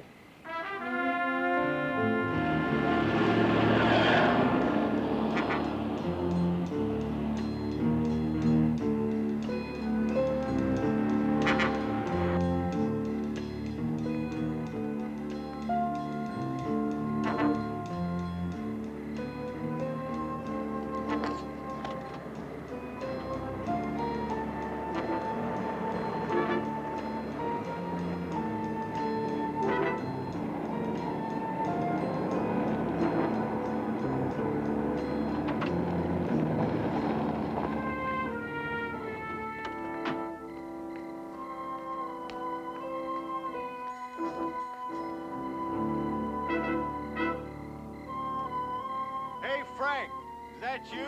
Yeah, stay right there. I'll come to you. I'd have you meet my friend, but he'd be coming back.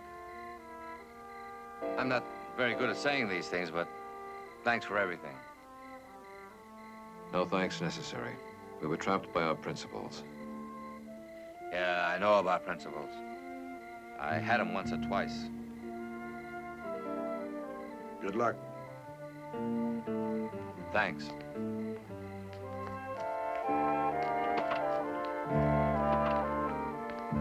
Hey, Gino. didn't think you'd make it. Thank God. Let's get out of here.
I feel sick. I'd like to just disappear. Where to? I don't know, to the moon, maybe. Mind if I go along?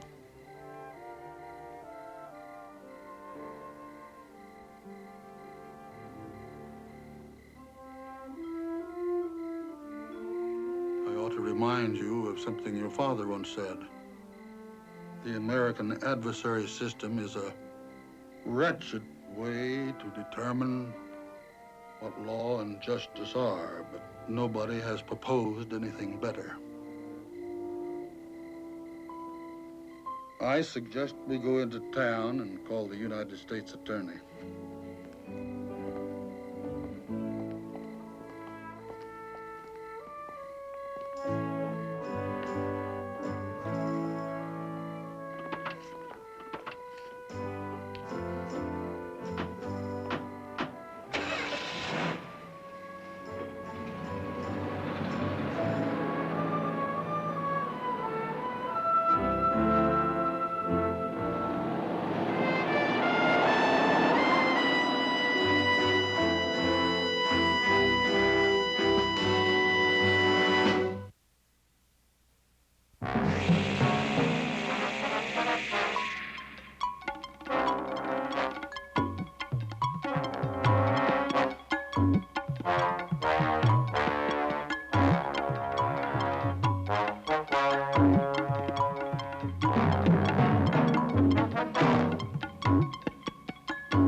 The bold ones. Earl Ives. Joseph Campanella. James Farentino. Lawyers defending justice in the nation's courtrooms. Leslie Nielsen. Harry Rhodes. Public servants enforcing the laws of a challenging society. E.G. Marshall. John Saxon. David Hartman. Doctors expanding the horizons of the new medicine. The bold ones.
Can I help you?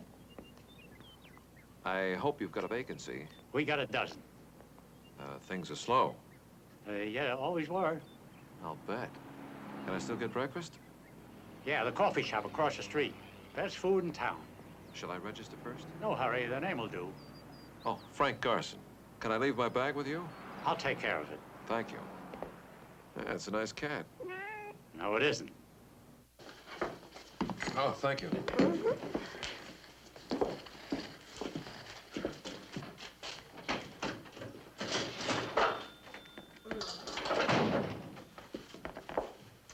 Are they basted enough for you? Oh, they're fine. Just fine, thank you. Just passing through? Uh-huh. You're lucky. Going east or west? East.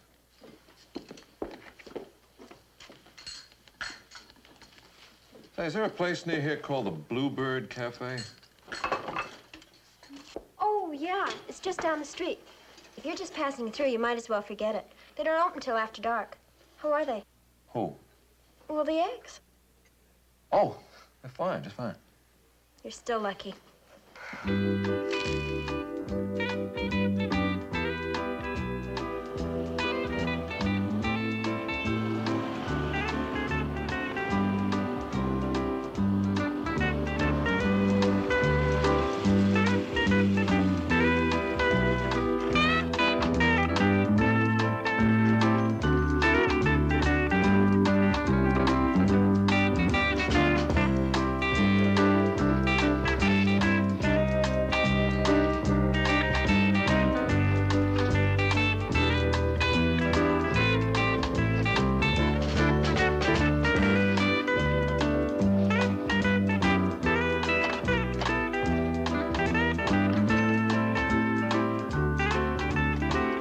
bourbon and soda, please.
Good morning.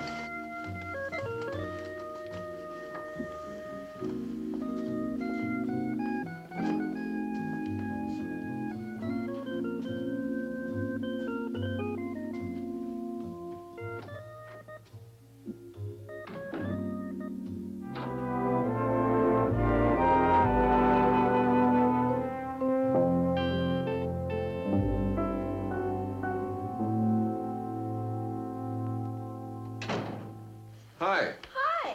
Need a menu? No, I'll have what I had yesterday. It was fine. Number 3 basted. I thought you were just passing through. I decided I could use another day's rest. Well, you're in the right place. All you can do here is rest. By the way, did you find the Bluebird all right last night? Yeah, no problem. What's it like? I've never been there. That's fine. Just fine.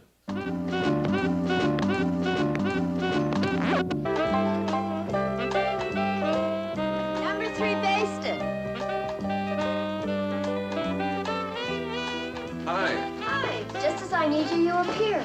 It's uncanny. Will you join us? Oh, thank you. Oh, this is Sherma Willens, Mr. Frank Carson, how do you do? Nice to meet you. And I'm Mary Gaffney. How do you do, too? Listen, what were you talking...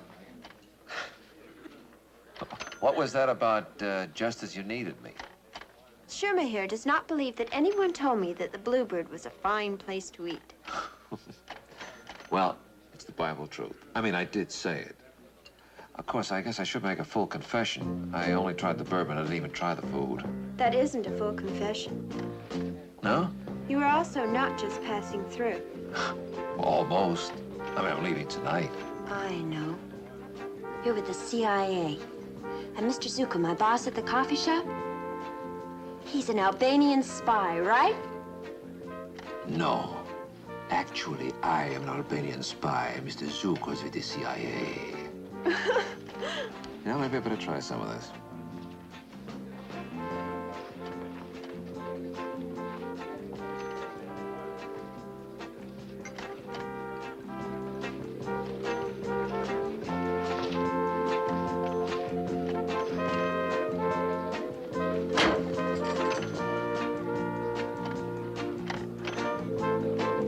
Second thought, maybe I better not try it. No one would spend 2 full days in Peru unless they had to. You've been here 4 months. Well, that's different. I mean, I was dragged off a bus for San Francisco and taken to the Piru County Hospital with a burst appendix. Now I'm all paid up. I'm just waiting for the right moment to take off.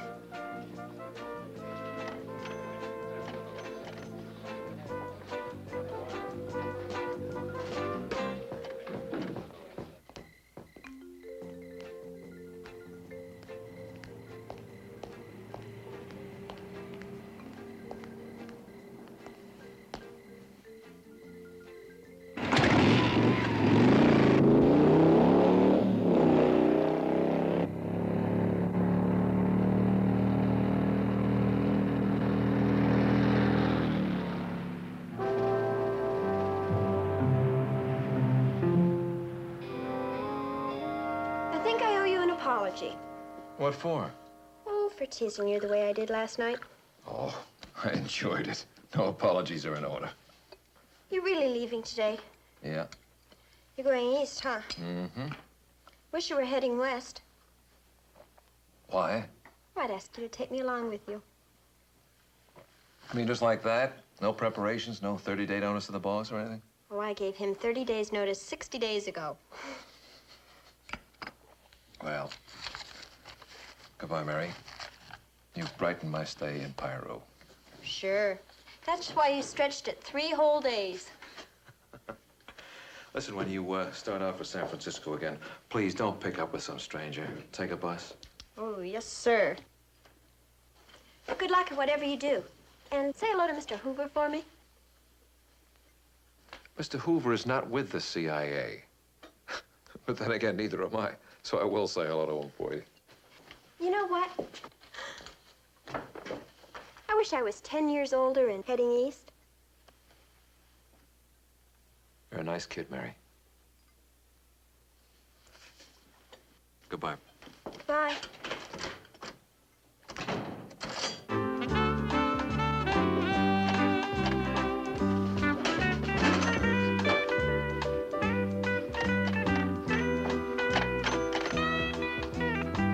It's all yours, Pop.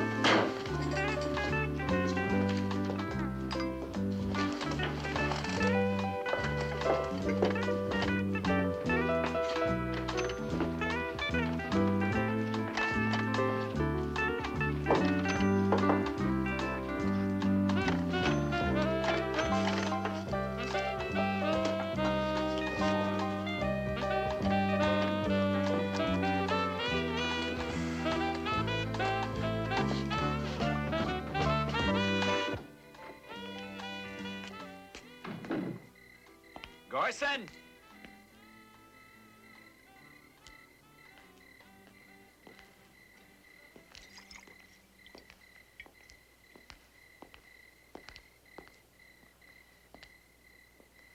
I know you? No. But I know you. Do you want to tell me what you were doing in there the other night? With those 2 little birds? Where were you the night before? I was here all night waiting, and I've waited in better places. Okay, let's not get into a flap. Now, there's a place down the road where we can talk. So why don't you follow me, huh?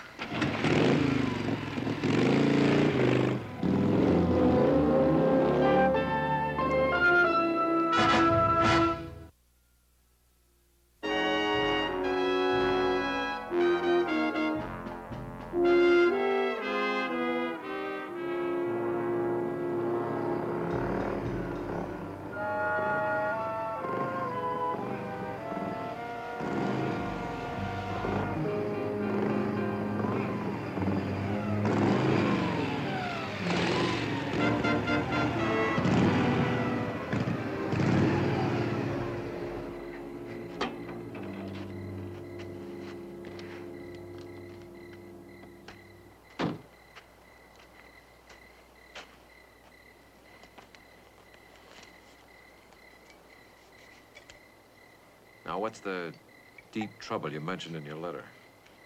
Also $500 in that letter. I didn't cash the check.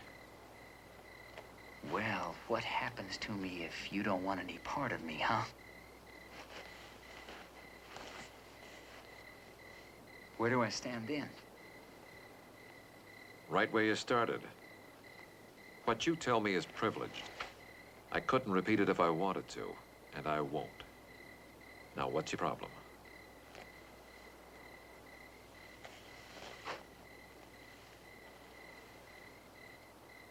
You remember that jet that crashed in L.A. last month? Well, one of the passengers' names was Burroughs. She was my dad's sister and old maid aunt. Well, he was killed, and when that plane crashed, according to the newspapers,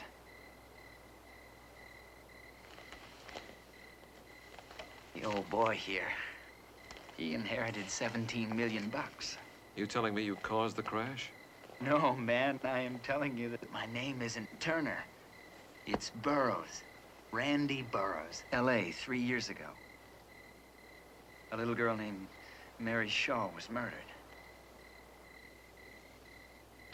Yeah, you remember. Wasn't it raped and murdered? How old was she, 14? Look, man, now you know who I am and you don't like it, so don't think about it. Just think about how much I'm gonna pay you as my lawyer. I read about you and about your firm, all that stuff about the best defense for everybody. Guilty or no? What was that? Propaganda? We sometimes represent people we know are guilty. Sometimes we refuse. You know, when our stomach isn't quite strong enough for the job. My stomach isn't quite strong enough to represent you. Listen, and don't assume I'm guilty, okay? You just told me you were, didn't you? I can't go in there to collect that money unless I got myself a lawyer who thinks I got a chance. You'll find a lawyer who'll take your case. And while I'm looking, what the hell are you gonna be doing, huh? Look, man,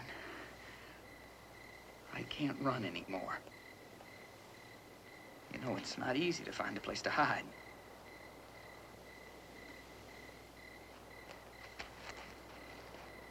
Besides, while I'm doing that, I guess I gotta hope that you don't cop out on me. Now, you don't have to hope. You can know it. I won't cop out on you for the same reason I won't represent you.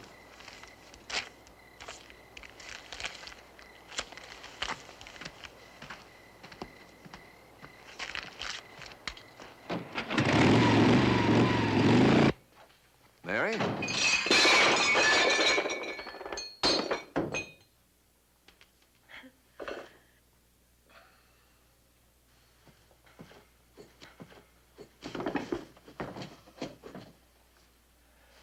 Number three basted.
Find him, Sergeant? Yeah, sure, we found him. He was over boiling a carburetor right where he works.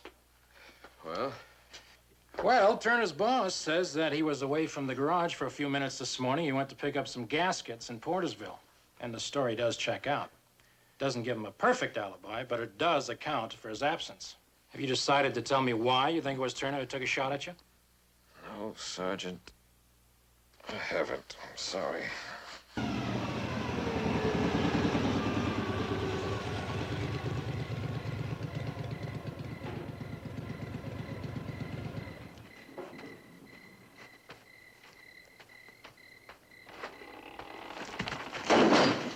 Get the scared look off your face. I'm only going to give you a message. This afternoon, I mailed a letter, and in that letter's a sealed envelope. Now, if anything happens to me that looks even remotely suspicious, that envelope is going to be opened. I don't have to tell you what's in it.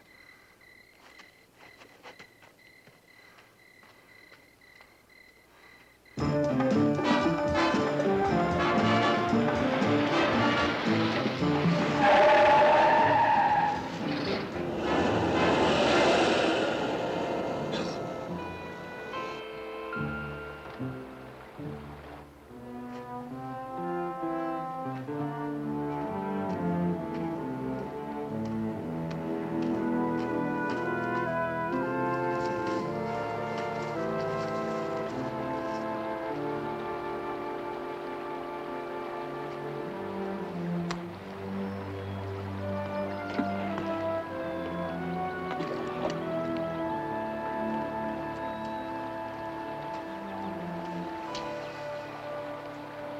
thought it was your sign. Well, what's your story this time? Story? I saw your new car. It was traveling west. Yeah, I know. You told me you were going east. I lied. Quite a lot. That's right. Why? And let's forget that bit about the CIA. When they lie, they do it well. You aren't glad to see me. I don't know. Who are you? I'm glad to see you. All right, I'm glad to see you too. Whoever you are. Is your name real at least? Is it Frank Garson? No. Oh, Mary, look, the truth is not that interesting. I just couldn't talk about it in Peru. I'm a lawyer. My office is in Los Angeles. I went to Peru on legal business. The client asked me to use the name Frank Garson. He was afraid my real name might be recognized. Why? Is it well known? In some places. It's Brian Darrow. I've never heard of you, Mr. Darrow. But I'm very glad to meet you, at last. Here. Thank you. Do you like them? Yes, I do very much. I shall save them forever until they wither and die, and then I'll press them in a book. What kind? A law book? I don't keep a diary. I'm glad. Come on.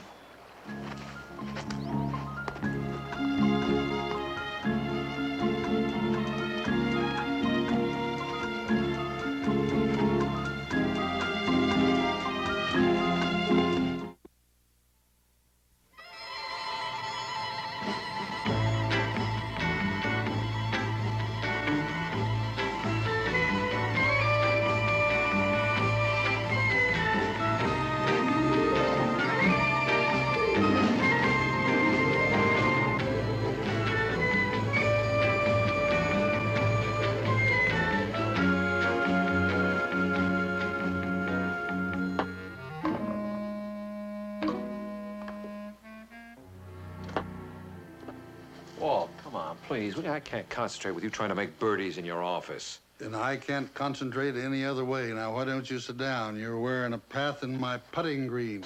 Randy Burroughs came to this city on his own initiative.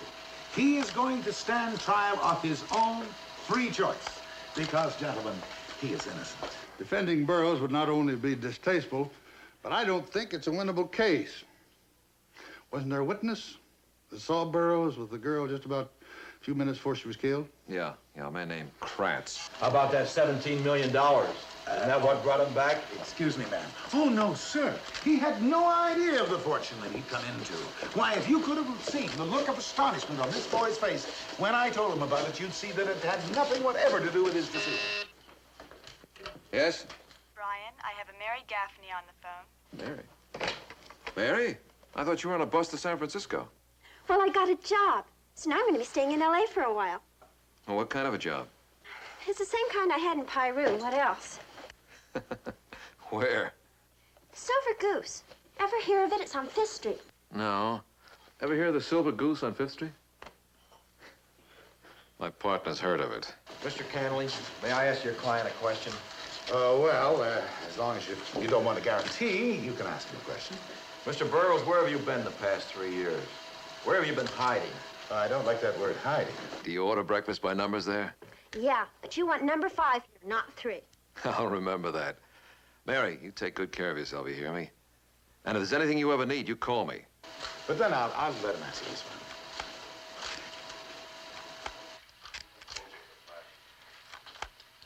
No, that's all right. I have been hiding. I knew that I was wanted.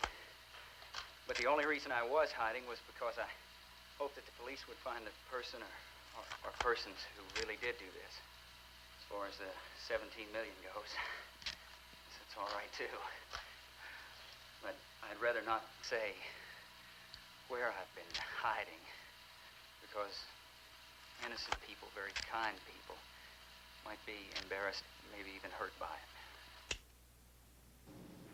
So I just can't advise you. I'd like to help, but I can't. Now, you understand, Mary, don't you? No, I don't. I mean, you're a lawyer. You know about these things. I know. It was him. That's why you can't advise me. And that's why you were in Peru. That is it, isn't it? Of course. He wanted you to defend him. Well, I guess you said no, didn't you? Oh, I know. You can't say anything. I guess I shouldn't keep after you. It's just that I don't know what to do. And you can't tell me, I know. Well, I guess I'm just gonna have to figure it out about myself. At least now I know it's really him. Does it really matter? You can't know anything about him that's really relevant to his trial. You know, I may be just an underachiever from Plainville, Kansas, but I'm not stupid. I do know something that's relevant. Boy, is it relevant. Can I tell you about it?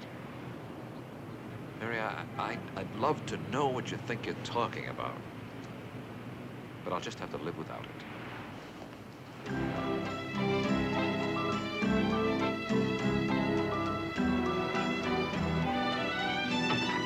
First instance, we find ourselves preparing a case not on behalf of our clients, but on behalf of those who need no representation in the matter.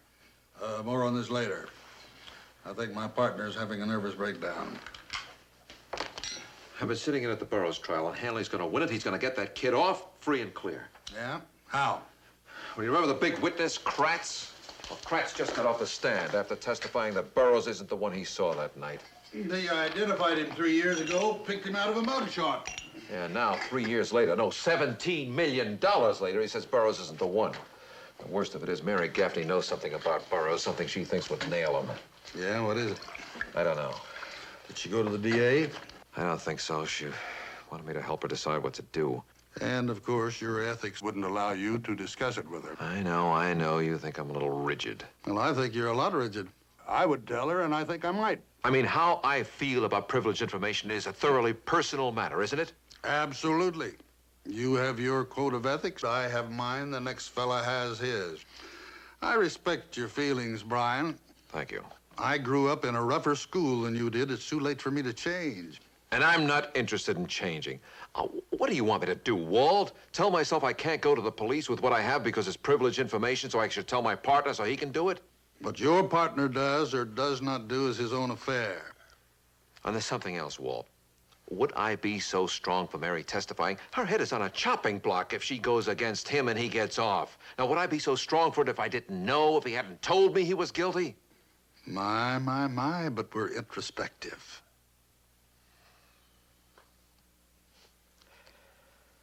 Sometimes I wish I was raised in that rougher school with you. Schuster versus... A United Smelting.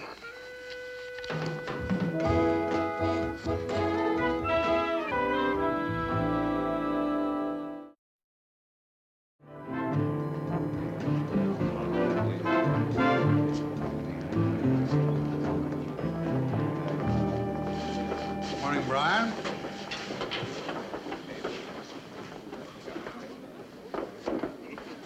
Now tell me, you had the number 6 unbasted for breakfast this morning at the Silver Goose. I did not.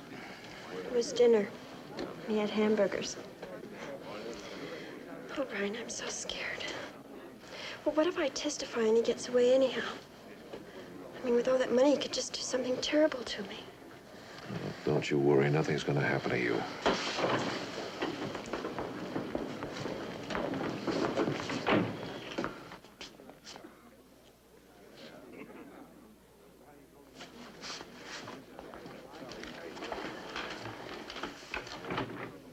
All rise.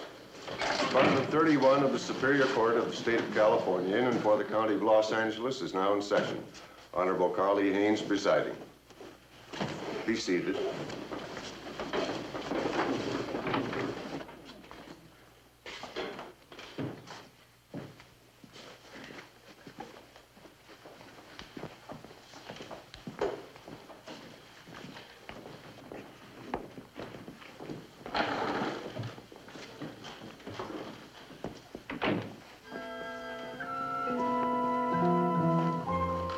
With Your Honor's permission, the state calls Miss Mary Gaffney to the stand.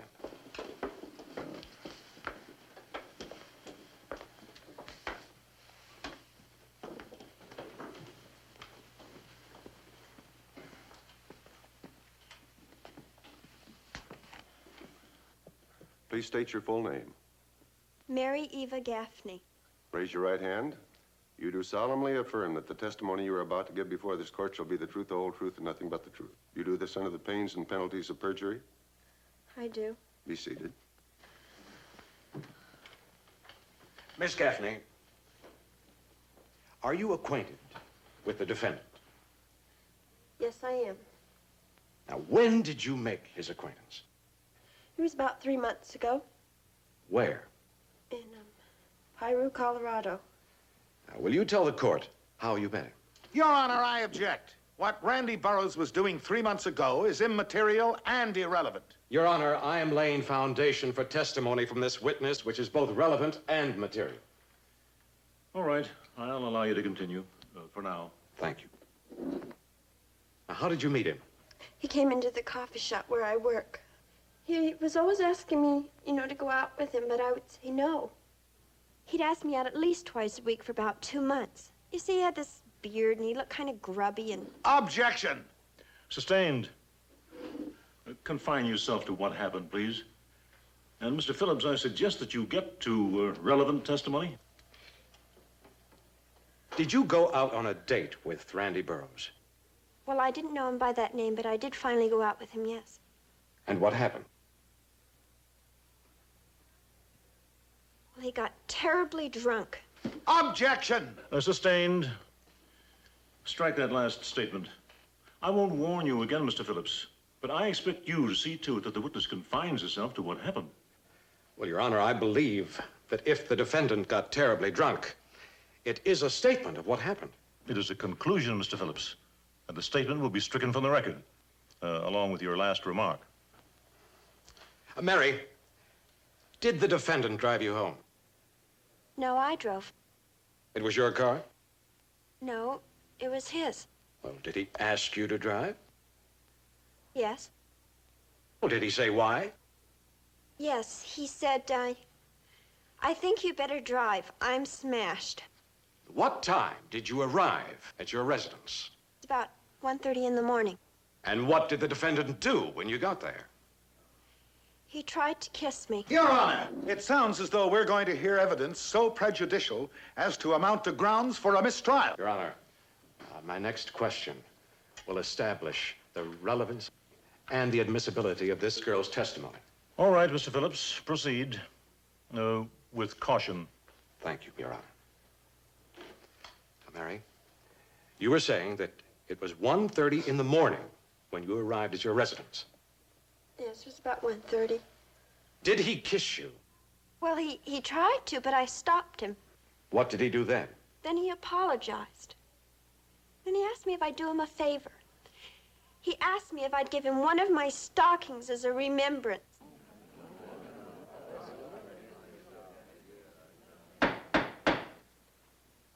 And did you give him the stocking? No. I tried to get out of the car. And then he grabbed me and pulled off my shoe, and then he started to pull up my stocking and... Objection! Immaterial, irrelevant, and prejudicial. Your Honor, the modus operandi in the murder of Mary Shaw has been established. She was strangled with one of her own stockings. Objection! Mr. Phillips, confine yourself to relevant testimony. This witness hasn't finished. Her further testimony will fully support the relevance of her last two statements. Objection overruled. Proceed, Mr. Phillips. Thank you, Your Honor. Now, Mary, you were saying that he tried to rip off your stocking. Yes. Oh, I screamed. The lights went on across the street, and somebody yelled, "What's going on over there?" And then he said, "Now you sit real quiet. If you try to get out of this car, well, I'll kill you." He said, "I killed a girl once before for treating me just like you did. 3 years ago." Well, then the lights went off, and I wasn't afraid because I didn't believe him, and I told him so. He said, "You better believe me because it really happened." Then he said, "Her name was Mary, too."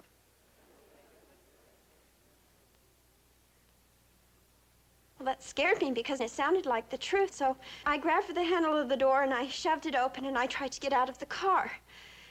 Well, I got out and I made it inside the house.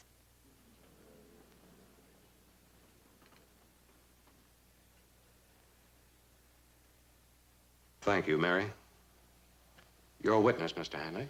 Your Honor, I move for a mistrial. This woman's testimony leaves absolutely no choice. Well, Mr. Hanley, in view of the hour, I'll hear arguments on your motion following the recess. Court is recessed until 2 p.m.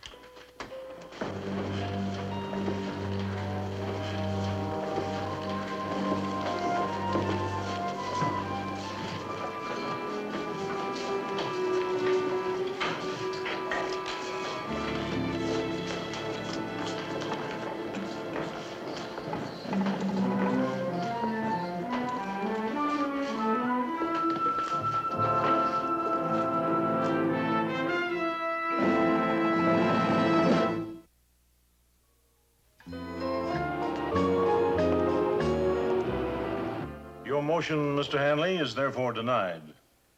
Proceed. Miss Gaffney, you didn't like Randy Burroughs, did you? Not very much. Right from the moment you met him. I suppose that's true. Yet you went out with him. Well, I thought I could be wrong about it. And you don't like him now, do you? No, I don't. Now, Miss Gaffney, you claim Randy Burroughs told you he committed the murder. Yes, he did. And then you, of course, promptly reported this fact to the local police, didn't you? No, I didn't. Since coming to Los Angeles, you've read about this trial in the papers, haven't you? Yes? You've read all the details of what the DA said he'd prove here, didn't you? Yes. According to your story, this man was a wanted killer who admitted his crime to you. Isn't that right? Yes, he did. Then the next day, he must have taken off, gone on the run again. He did do that, didn't he? No, he stayed right in Piru. He stayed in Piru after confessing to be a wanted killer? Fantastic. You didn't like Randy Burroughs, and you don't like him now, do you? No. I don't believe I need to ask any further questions of you.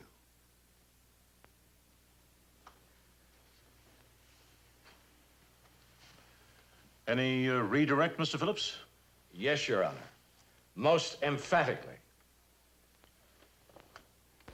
Now, Mary, why didn't you report Randy Burroughs' story to the Piru police? Oh, I didn't believe him. I just thought he had a very sick imagination. Do you know why he didn't leave town afterward?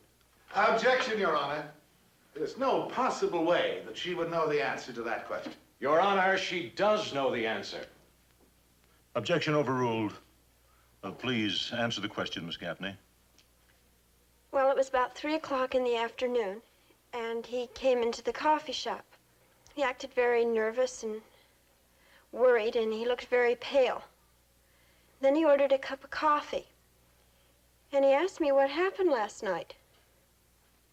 And I said, "You don't remember?" And he said, "Well, after we left the club, I don't remember anything." He said, "Did I act out of order, or did I say anything strange or something I shouldn't?" Well, I said, "No, you fell asleep." So he kind of relaxed, and he smiled, and he ordered this big meal like he hadn't eaten all day.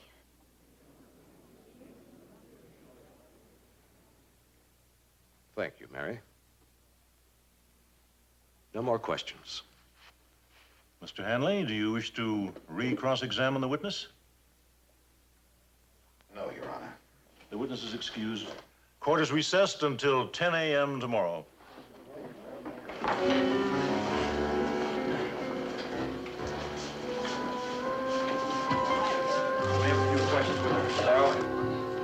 Have you had it yet with the big city? No, nothing could get me back to Plainville.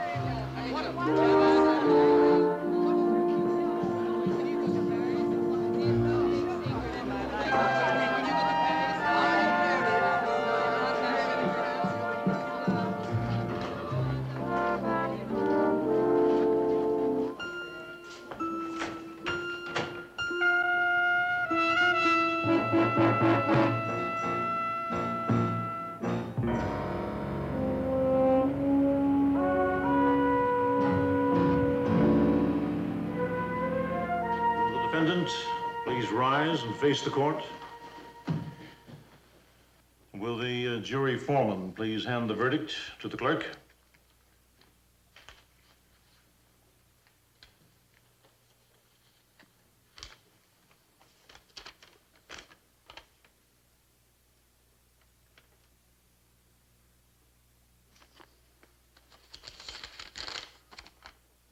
We, the jury, find the defendant, Randy Burroughs, Guilty. Murder 1. You still there? You know, it's terrible to feel relieved about a thing like that. But I do. I was so frightened of what he could do if... Now, you had a right to be frightened. Would you like to go out tonight somewhere or forget about it? Oh, Brian. Oh, what's the matter? I got a date. Maybe I could break it. No. I don't want you to do that. Now, tell me, is it someone I'd approve of? I don't know. He's graduating from dentist school in 2 weeks. Well, that's great. Why do you sound so disappointed? Now, don't laugh. He's from Plainville. I am not laughing. Apparently, he read about me in the newspaper after I testified. And it said where I was from. So he gave me a call at work. Turns out we went to the same high school together. At different times, of course. Of course. Is this your first date? Yeah. He says he's met me before back home. I don't even know what he looks like. I'll call you tomorrow for a full report. Good night, Mary. Could you make that good luck? Sure. Good luck, Mary. Thanks. Bye.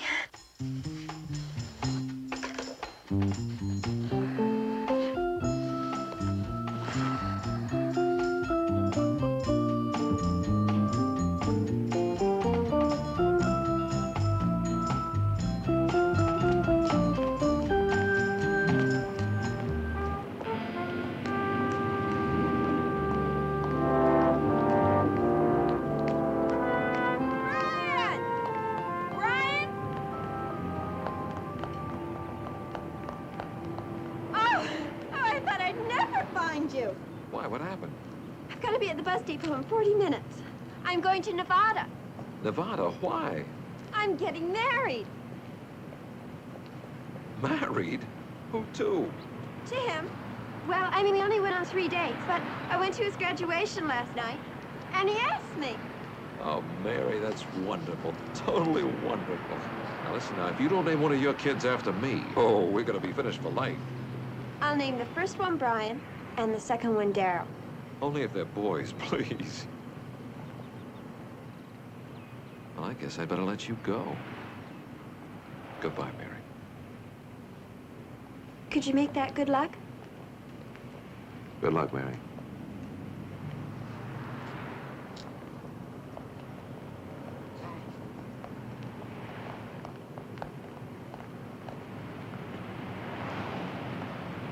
Mary?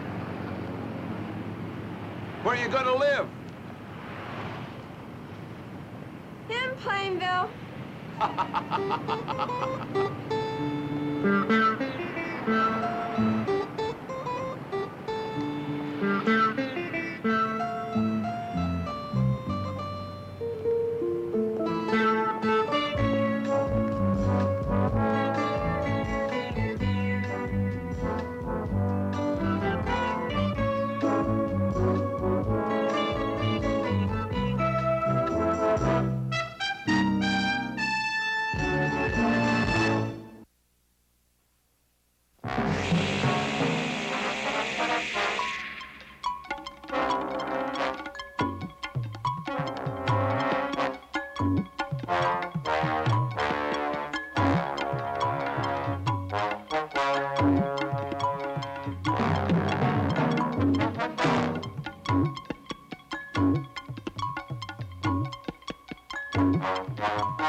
The bold ones. Burl Ives. Joseph Campanella. James Farentino. Lawyers defending justice in the nation's courtrooms. Leslie Nielsen. Harry Rhodes. Public servants enforcing the laws of a challenging society. E.G. Marshall. John Saxon. David Hartman, doctors expanding the horizons of the new medicine. The bold ones.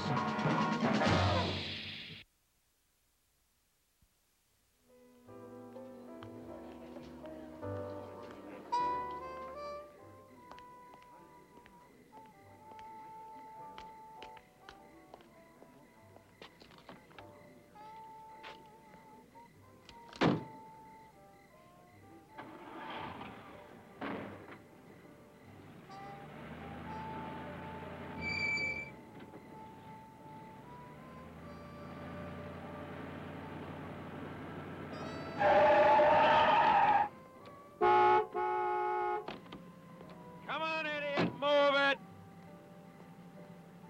I said move it! How'd you like...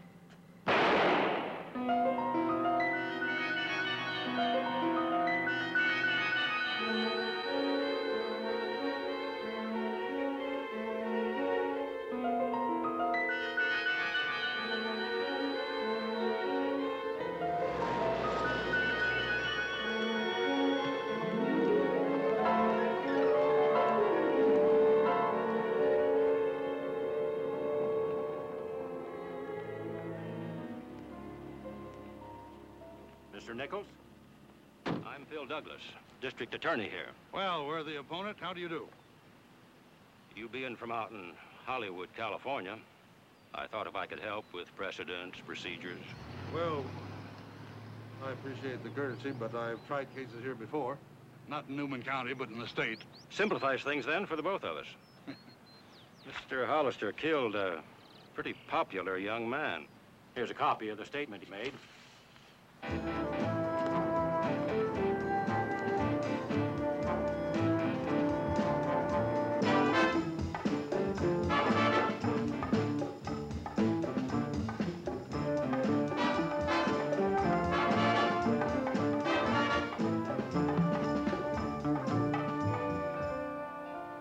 had nothing to hide. 50 lawyers couldn't change the facts. Mike Shields tried to rape my wife, and I shot him. Tell me, Ted, why did you leave the party at the country club that night before your wife? Because I was tired and she wasn't. He tore the shoulder strap. And this is the nylon I was wearing. You can see how I skinned my leg when I fell. He had me by both arms. He left bruises a mile wide. I thought I was equal to any occasion, but not this one. Nobody ever actually used physical force on me before. I guess I was still hysterical when I got home. How well did you know Mike Shields? I didn't even like him, if that's what you mean. We don't really mix with the local people. We come here 2 or 3 times a year. My husband has money invested here. If you didn't like him, Mrs. Hollister, why did you dance with him? Stop insinuating. I danced with half a dozen men. But when you left, Mike Shields left a few seconds later, right behind you. Whose side are you on? Well, I read the police report, Mrs. Hollister, and so did the district attorney. He may contend that your husband was so jealous of Mike that he came home for the express purpose of getting that gun. Now, come on. Why didn't you leave the dinner dance when your husband left? Because he was tired, and I wasn't.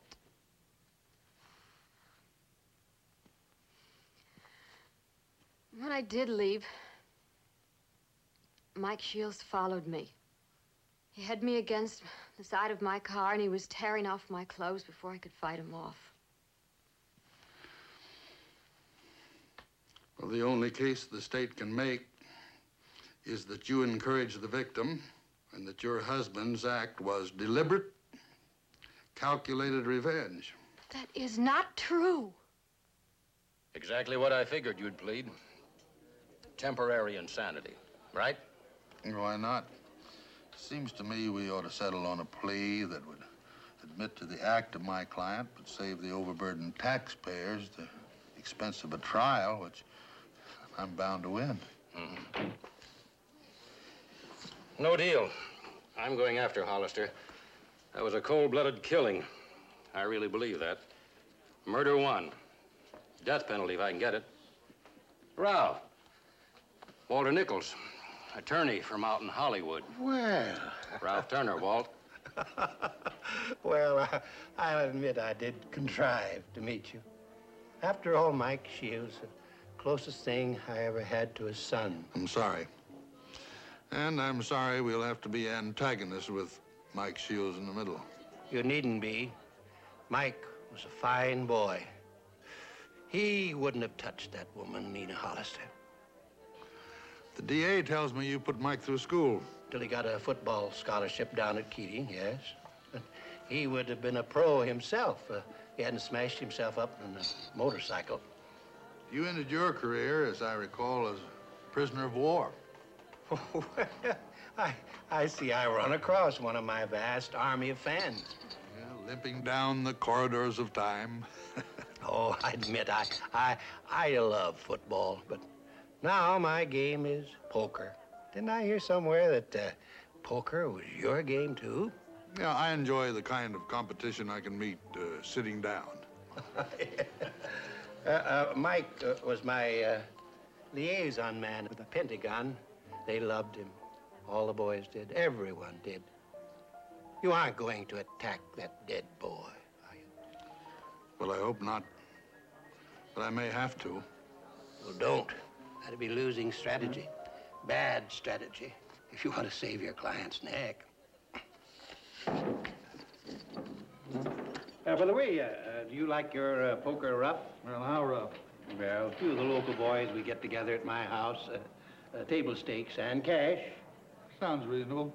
Well, why not join us Sunday night? Well, I do my own research, Mr. Turner. Most any contest is won or lost in preparation, so afraid I'll have to take a rain check. Every Sunday.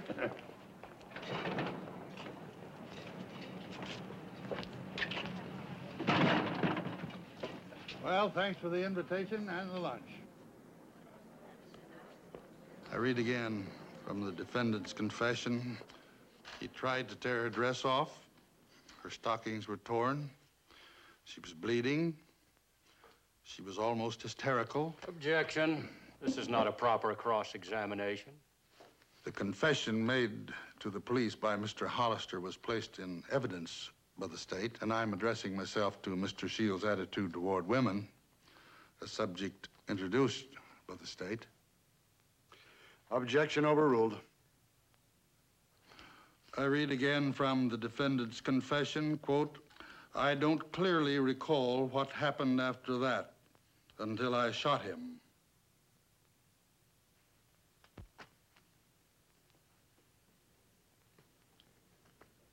If I say to you, Mr. Turner, that I believe a man has a duty as well as a right to protect and defend the sanctity of his marriage and the person of his wife, do you agree with me? I agree, yes. Now, if I say to you that Mike Shields did attempt to violate the sanctity of the Hollisters' marriage, do you agree? No. Michael Shields was, in your opinion, incapable of the act of which Nina Hollister accused him. Absolutely. He was shy about women, old-fashioned shy. He put women on a pedestal.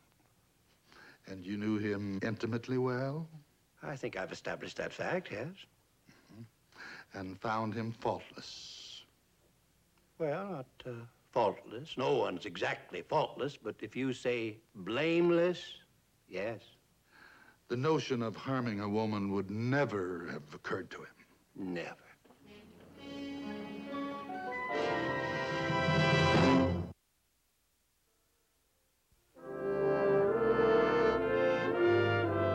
Flunk out of college? No. But he did leave Keating College in November 6 years ago, sometime before graduation. Well, he never took his final examinations, but that wasn't necessary. I needed him here at home, so he came here for me full time. And you were not told that on November 24th, 6 years ago, that Mike Shields was being suspended because of a charge brought against him by a young lady, a co-ed named Elizabeth Kirsch?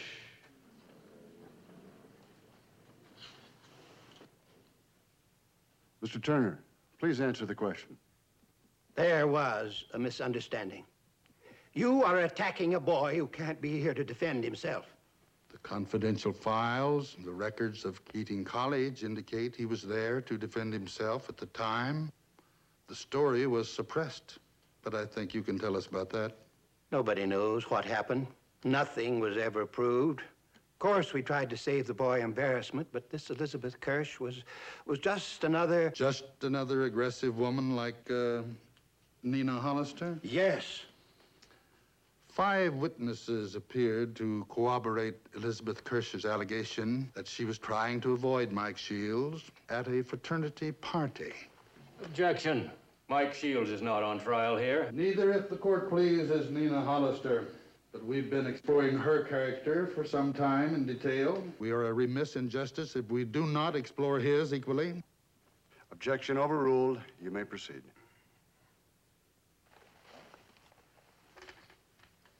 Did not Miss Kirsch contend that Mike followed her from the party and did her bodily injury while attempting a sexual assault upon her person? So she claimed, yes. And after reviewing the evidence and the testimony, did not the university call in Mike's aunt and uncle and you and tell you they had found him guilty? Yes, but there was prejudice. Did they not find him guilty, and is that not the reason he left Keating College? Yes, but... No further questions.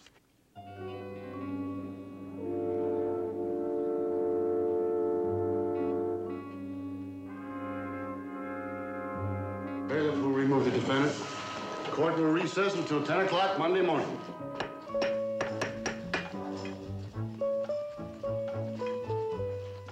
May I go to the ladies' room, please?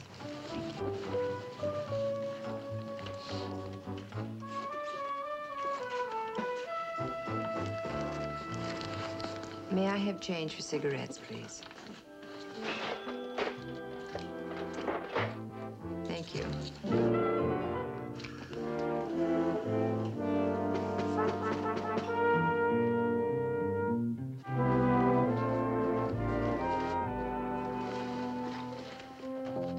Walt. I guess we're ever going to shake hands again. Now's the time. Well, I'm surprised, pleasantly surprised, because I know I caused you a lot of anguish. I didn't really think that Elizabeth Kirsch smear would be brought up again. And you told me that you did all of your own research. I might have known that you'd dig it up. You can't fault a man for knowing his work well and doing it well. I just wanted to let you know that. Thank you. And I just want you to know that I didn't enjoy it.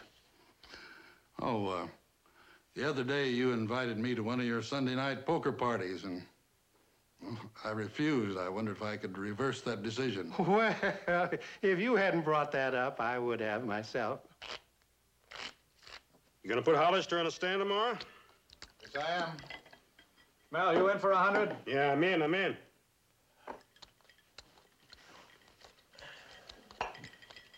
Well, I'll say one thing. I wish Walt here could have known what a fine boy Mike really was. Fine boy.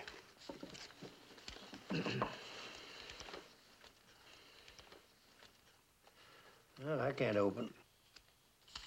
100.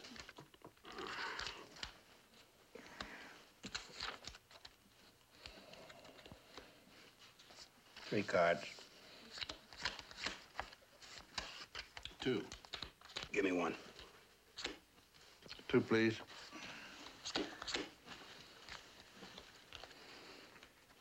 Dealer takes 3. Check. 200.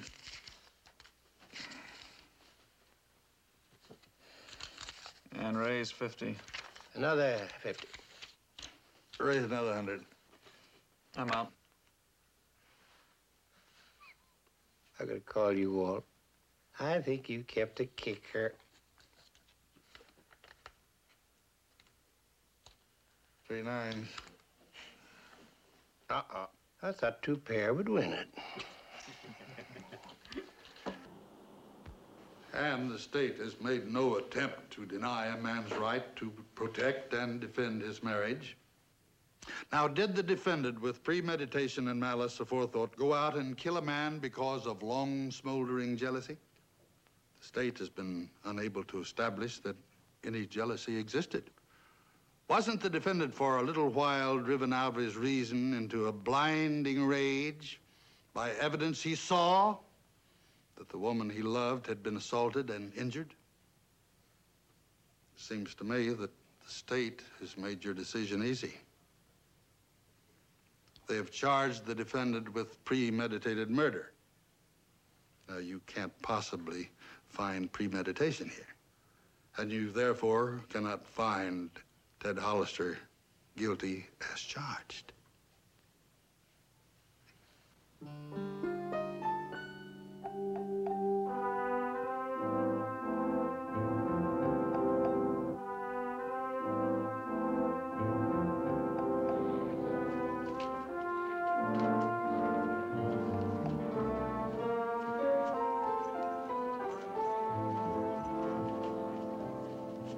Why have you been avoiding me? Now, that question, Mrs. Hollister, would be the proverbial indication to anyone overhearing it that you have been pursuing me. You know what I mean. I do. But it's painfully evident that a lot of people misunderstand your words, and I think some of them your actions. Should we hold hands and really give them something to gossip about? Actually, I do adore you for what you've done. You think I've won the case? I'm sure of it. Well, whether I win or lose, I'm through with my summation this afternoon. Tomorrow, Mr. Douglas will finish his rebuttal, and the case will go to the jury. Nothing can be changed in any way by what you say to me now. Are you serious? Yes, indeed. You see, I chose to defend your husband with what I believe to be the truth about him. But in doing so, I humiliated and embarrassed a very nice man. If you forgive me for a personal statement, it'd be a comfort to my soul to, well, to know the truth about you. You mean about me and Mike Shields?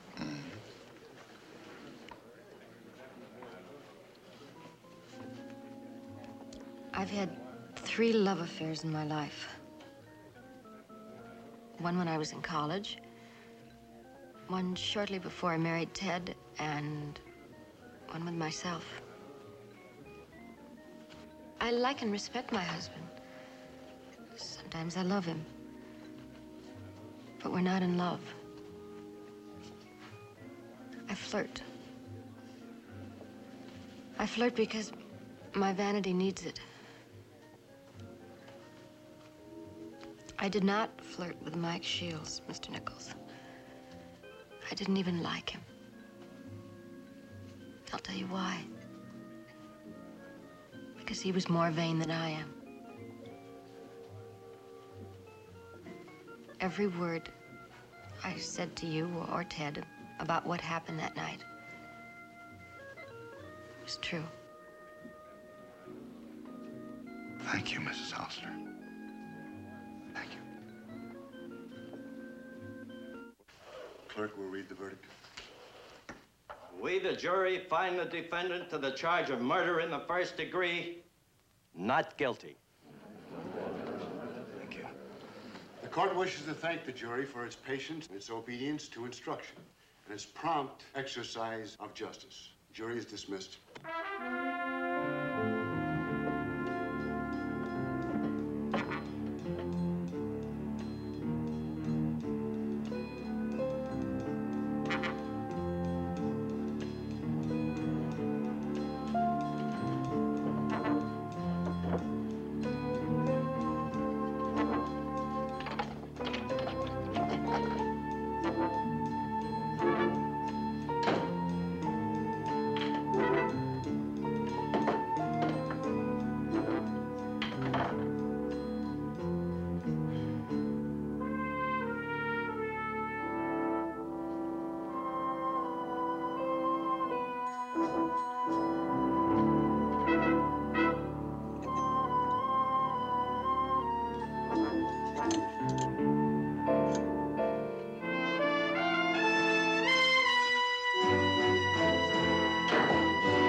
Come here.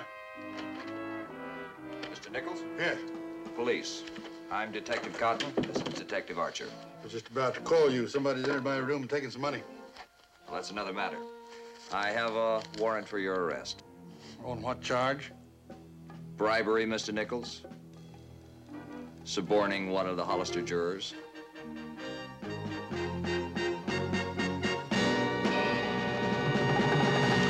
You think the DA could be in collusion with Turner?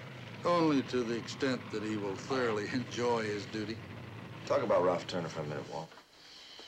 Well, he took me in completely, but maybe not too carefully. He knew that when I finished my cross-examination, what he was going to do. Now, from that time to the poker game on Sunday night, he had only about 48 hours to arrange it all. To make a deal with Edith Powell and find someone to come burglarize your room, huh? Mm-hmm.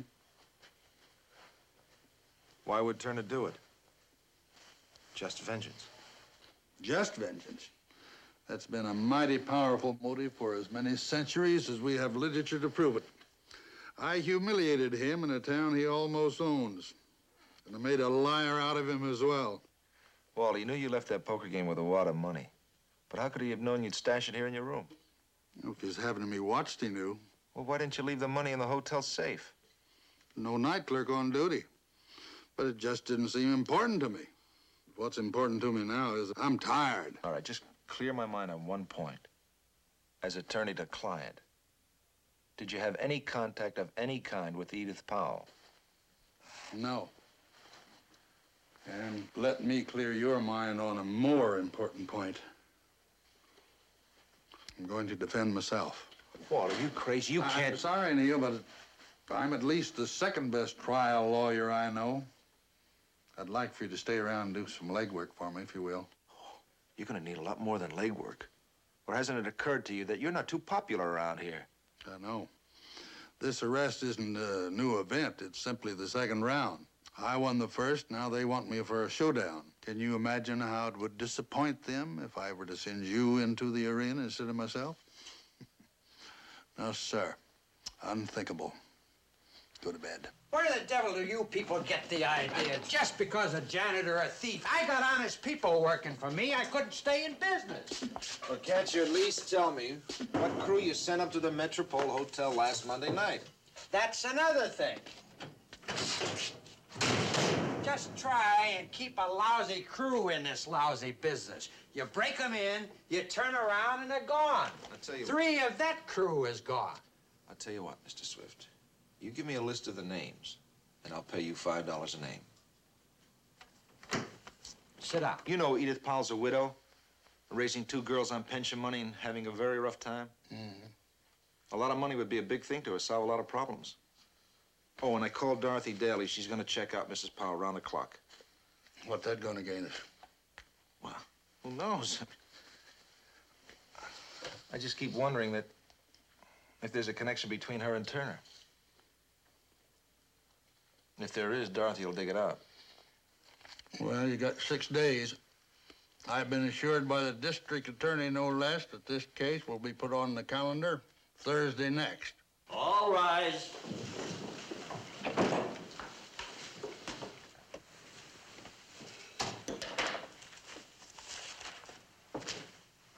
Do you recognize this $100 bill? Yes, I do. Will you tell the jury why you recognize it? Well, when Mr. Nichols won that pot, that bill was in it. We all remarked on it. Mr. Nichols said he'd keep it as his lucky piece. Now, Mrs. Powell, we all know that the Hollister jury was sequestered, and yet you tell the court that Mr. Nichols approached you, offered you $5,000, and then found the opportunity to pay you that money for working in favor of his client? Yes. Your Honor, the witness is giving incriminating testimony against herself. If a deal has been made between her and the prosecutor, it should be made part of the record. Mr. Douglas? No deal has been made, Your Honor. The witness has been advised of her rights and insists upon testifying to the whole truth. Objection overruled. You may proceed. Did you realize that in even listening to his blandishments, you were violating the law? Yes. Why in heaven's name did you accept? Well, I have so many responsibilities. I'm alone with 2 young daughters. All right. Now, just tell us how and where Mr. Nichols managed to approach you with the offer he made. It was at the bar at the Bishop's Candlestick, the restaurant where we went for our evening meal.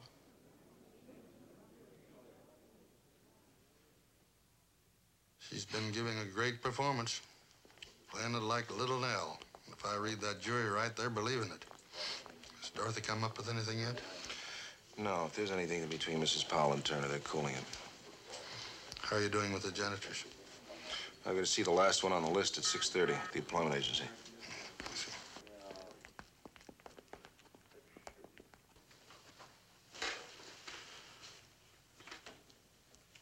You have told the jury that I made a statement to you at that time. Would you repeat that alleged statement, please? When you offered me the cigarette, you said so quietly. I could hardly hear you. You said, if you can use $5,000 in cash, I can use your help. We just sat there at the bar and chatted. Doesn't it strike you strange that nobody saw us? Oh, it's very dark in there. I didn't recognize you until I heard your voice, and I was standing right beside you. And during these long absences, the bailiffs of the court, they didn't miss you? They didn't question you? We never took much time to talk. Never more than a minute or two. If the court please, this witness is lying. And from a prison cell or I from move the to grave, strike the statement, I'll Mr. see Nichols. her convicted of conspiracy and Mr. Nichols, blatant the court is about to hold you in contempt. No further questions, ma'am.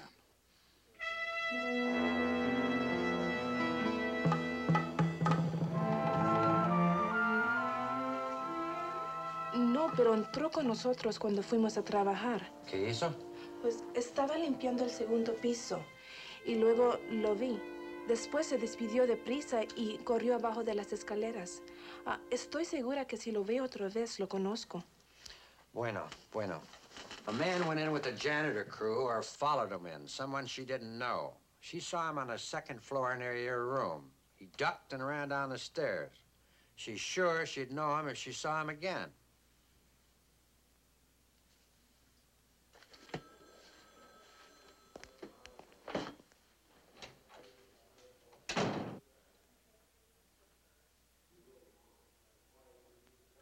Este es él. Este es el hombre. Estoy segura. Earl Gore. You know? Yeah. Housebreaker, burglar, local punk. Last report I had on him, he was up north someplace. Yeah, I'll check it. Walt, petition the court. Now, you know what I'd need for that, and we just don't have it. Now, you find Earl Gore if you can, and if he's the man, it's over. I've won. Meantime, I've just got to fight it through. I haven't seen the whole trial, but I have been there watching the greatest trial attorney in the world at work, and that's you. Now, you may think that's flattery, okay. But you're gonna lose, Walt. You're gonna lose the case, and you're gonna lose whatever your life has meant up to this point. You have fouled up every cross-examination. That hick, Phil Douglas, has been... No. He's no hick. He's a hick, and he's making you look like a dummy. You are not Walt Nichols in there because you're pleading for yourself. And you're doing a terrible job. A fumbling amateur job. Walt, you've got to withdraw from the case and let me defend you. You've got to. I can't step down now. Mr. Douglas is going to put Ralph Turner on the stand, and I can't let anybody else cross-examine Ralph Turner.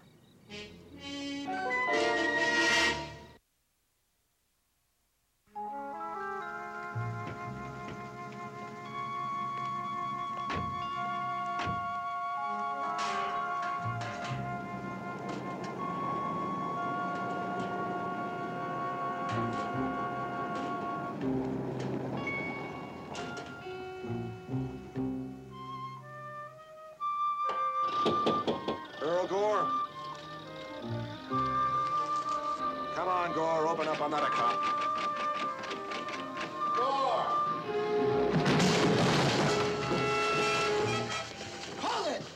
Now, Mr. Turner, we know you've recently endured the ordeal of the Hollister trial, and we're going to make this brief. I just want a name. Who paid you to go through Walt Nichols' hotel room? I could get 15 years. Burglary, conspiracy, bribery, flight to avoid, 15 years. You could get 25. And you will if you don't cooperate. Now, Gore, you testify that Ralph Turner hired you to go through Walt Nichols' hotel room. And I'll defend you for nothing. Is it painful, Mr. Turner, for you to discuss the Hollister trial? No, not if it's important. I had you under cross-examination on Friday the 17th. That day was very important to you, was it not? Yes, it was. It's important and embarrassing. Yet on the evening of that very day, you invited me, your tormentor, so to speak, to come to your home to play poker. Yes. Mr. Turner, we've heard 4 witnesses describe you as an expert poker player. Why did you play such a bad game that Sunday night? Well, Walt, I know the game well, of course, but I play poker for fellowship, for the fun of it. Why, poker can be the dullest game in the world if it's always played right. Mr. Turner, it's been well publicized that I won nearly $5,500 in that game. Who was the big loser? I was, but through You've answered the question, Mr. Turner.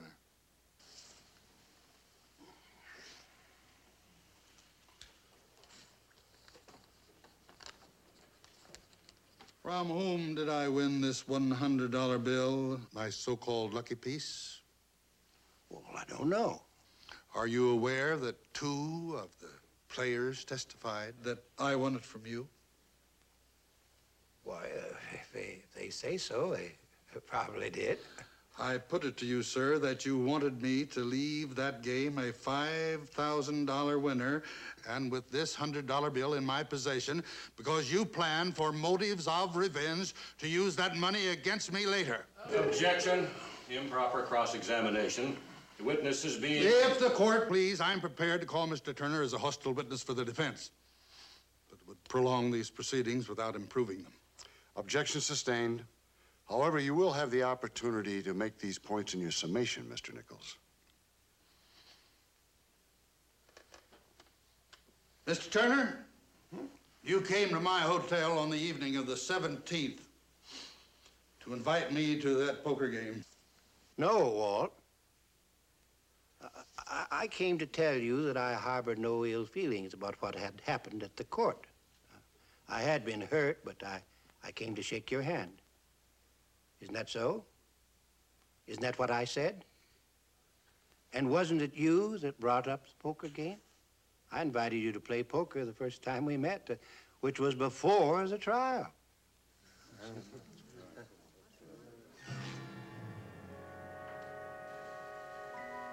I guess if we're ever going to shake hands again, now's the time. He's a hick and he's making you look like a dummy. You are not Walt Nichols in there because you're pleading for yourself, and you're doing a fumbling amateur job. I flirt. I flirt because my vanity needs it. Permission to approach the bench? Of course. I've listed here some precedents for what I'm about to do. I'll read them in the record if you wish, sir. I will. Note, People versus Strange, Ohio, 1959. People versus Archer, New York, 1963. All right, Mr. Nichols. Defense calls Walter Nichols to the stand.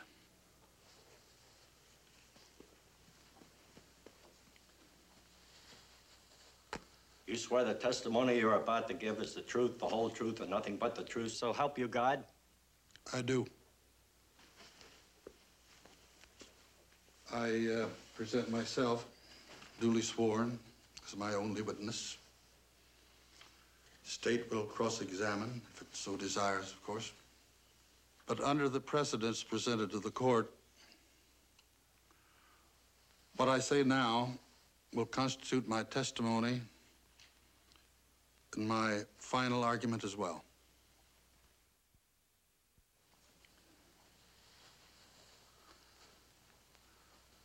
While I was preparing myself for this appearance, I did what I always do with a client. I asked myself for the truth. And I want you to know what I learned about the truth and about myself. The name of it is vanity. Recently, I had dinner with a woman who confessed her vanity to me, and I felt quite superior. But I listened with compassion. Then they arrested me, Walter Nichols, for bribing a juror. Now, I was advised not to plead this case in my own defense. But I was filled with self-righteous anger. I knew I was not guilty, and my high opinion of myself was then secure. I thought, I will tell them I'm not guilty. How could they possibly doubt me? Now, I wonder how many innocent men have tumbled into that trap. In this court and in the press, I've been called the Hollywood attorney.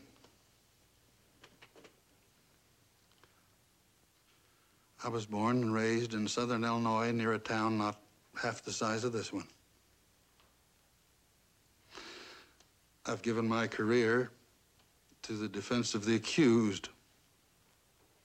And I've been blessed with great success.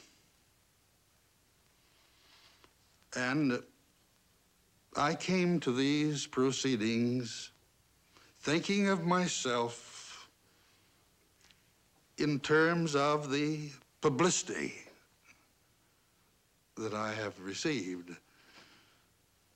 The brilliant trial attorney. The brilliant defender. No, the charges against me is a grave one.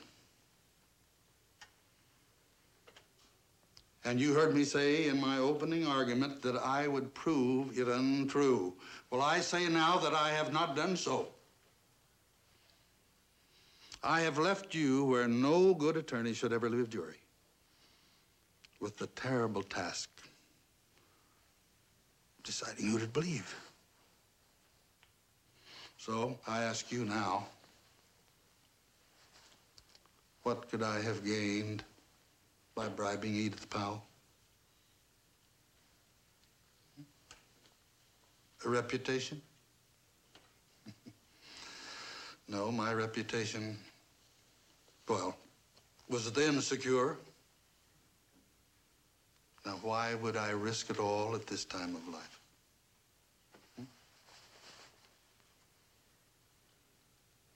Now, ladies and gentlemen of the jury, I testify that I have never bribed a juror, tampered in any way with due process. Now, if there were a single blemish on my career, your able prosecutor would have discovered it and presented it here to gain his verdict.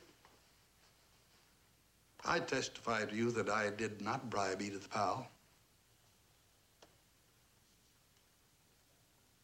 But there must have been a need that prompted her to accuse me. A need so dire and so deep that I can't comprehend it. So, I ask you to find in my favor in an anguish of conscience. Because I know what such a finding must mean to her, and I will offer her my help if she desires it.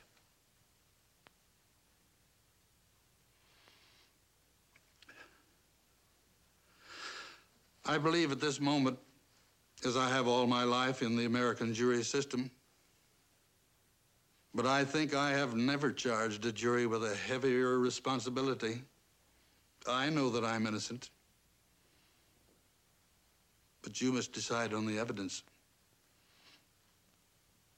And I'm afraid I gave you very little help. Taken on its face, the evidence points to my guilt. I can only hope that you will look at more than surface evidence, and that looking deeper, the truth will be revealed to you. Either way, I have learned just how deeply true that old saying is.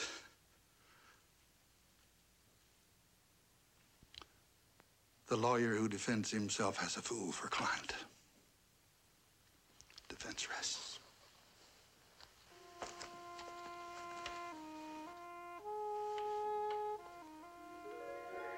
was told that Mr. Neil Darrow is here. Yes, sir, he is. He's in there with a prisoner and Lieutenant Cotton. I asked that I be called here if the jury comes in. Would you let me know? Yes, sir.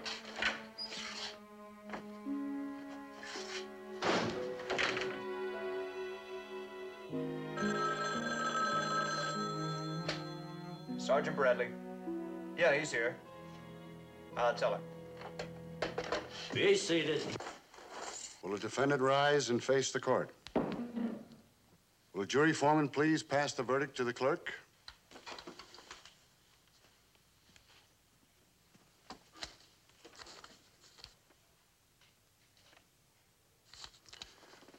Clerk will read the verdict.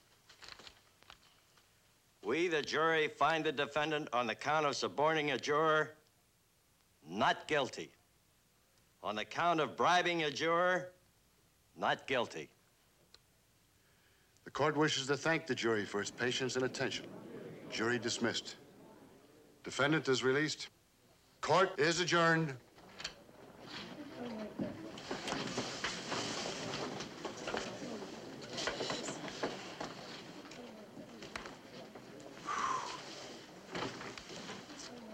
Mr. Douglas, there's a man next door at the police station, and he's confessed that he's the man that Turner hired to steal the money from my room.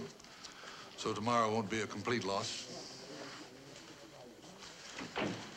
I really don't know why they found me not guilty. Turner had all the evidence. Well, I'm sure you'll forgive me, Walt, if I suggest that it was because you aren't guilty. All's right with the world. Is that kind of poetry real at least once in a while? You leaving tonight or in the morning? No, I promised Gore I'd defend him if he confessed, so I'd be here for a while. Has anyone talked to Mrs. Powell? Well, it figures Turner guaranteed her defense. Mr. Turner isn't that predictable, Neil. I think I'll pay her a call right now. You miss your plane. Well, if she throws me out, I'll take the midnight plane. If she doesn't, we may both be here a while.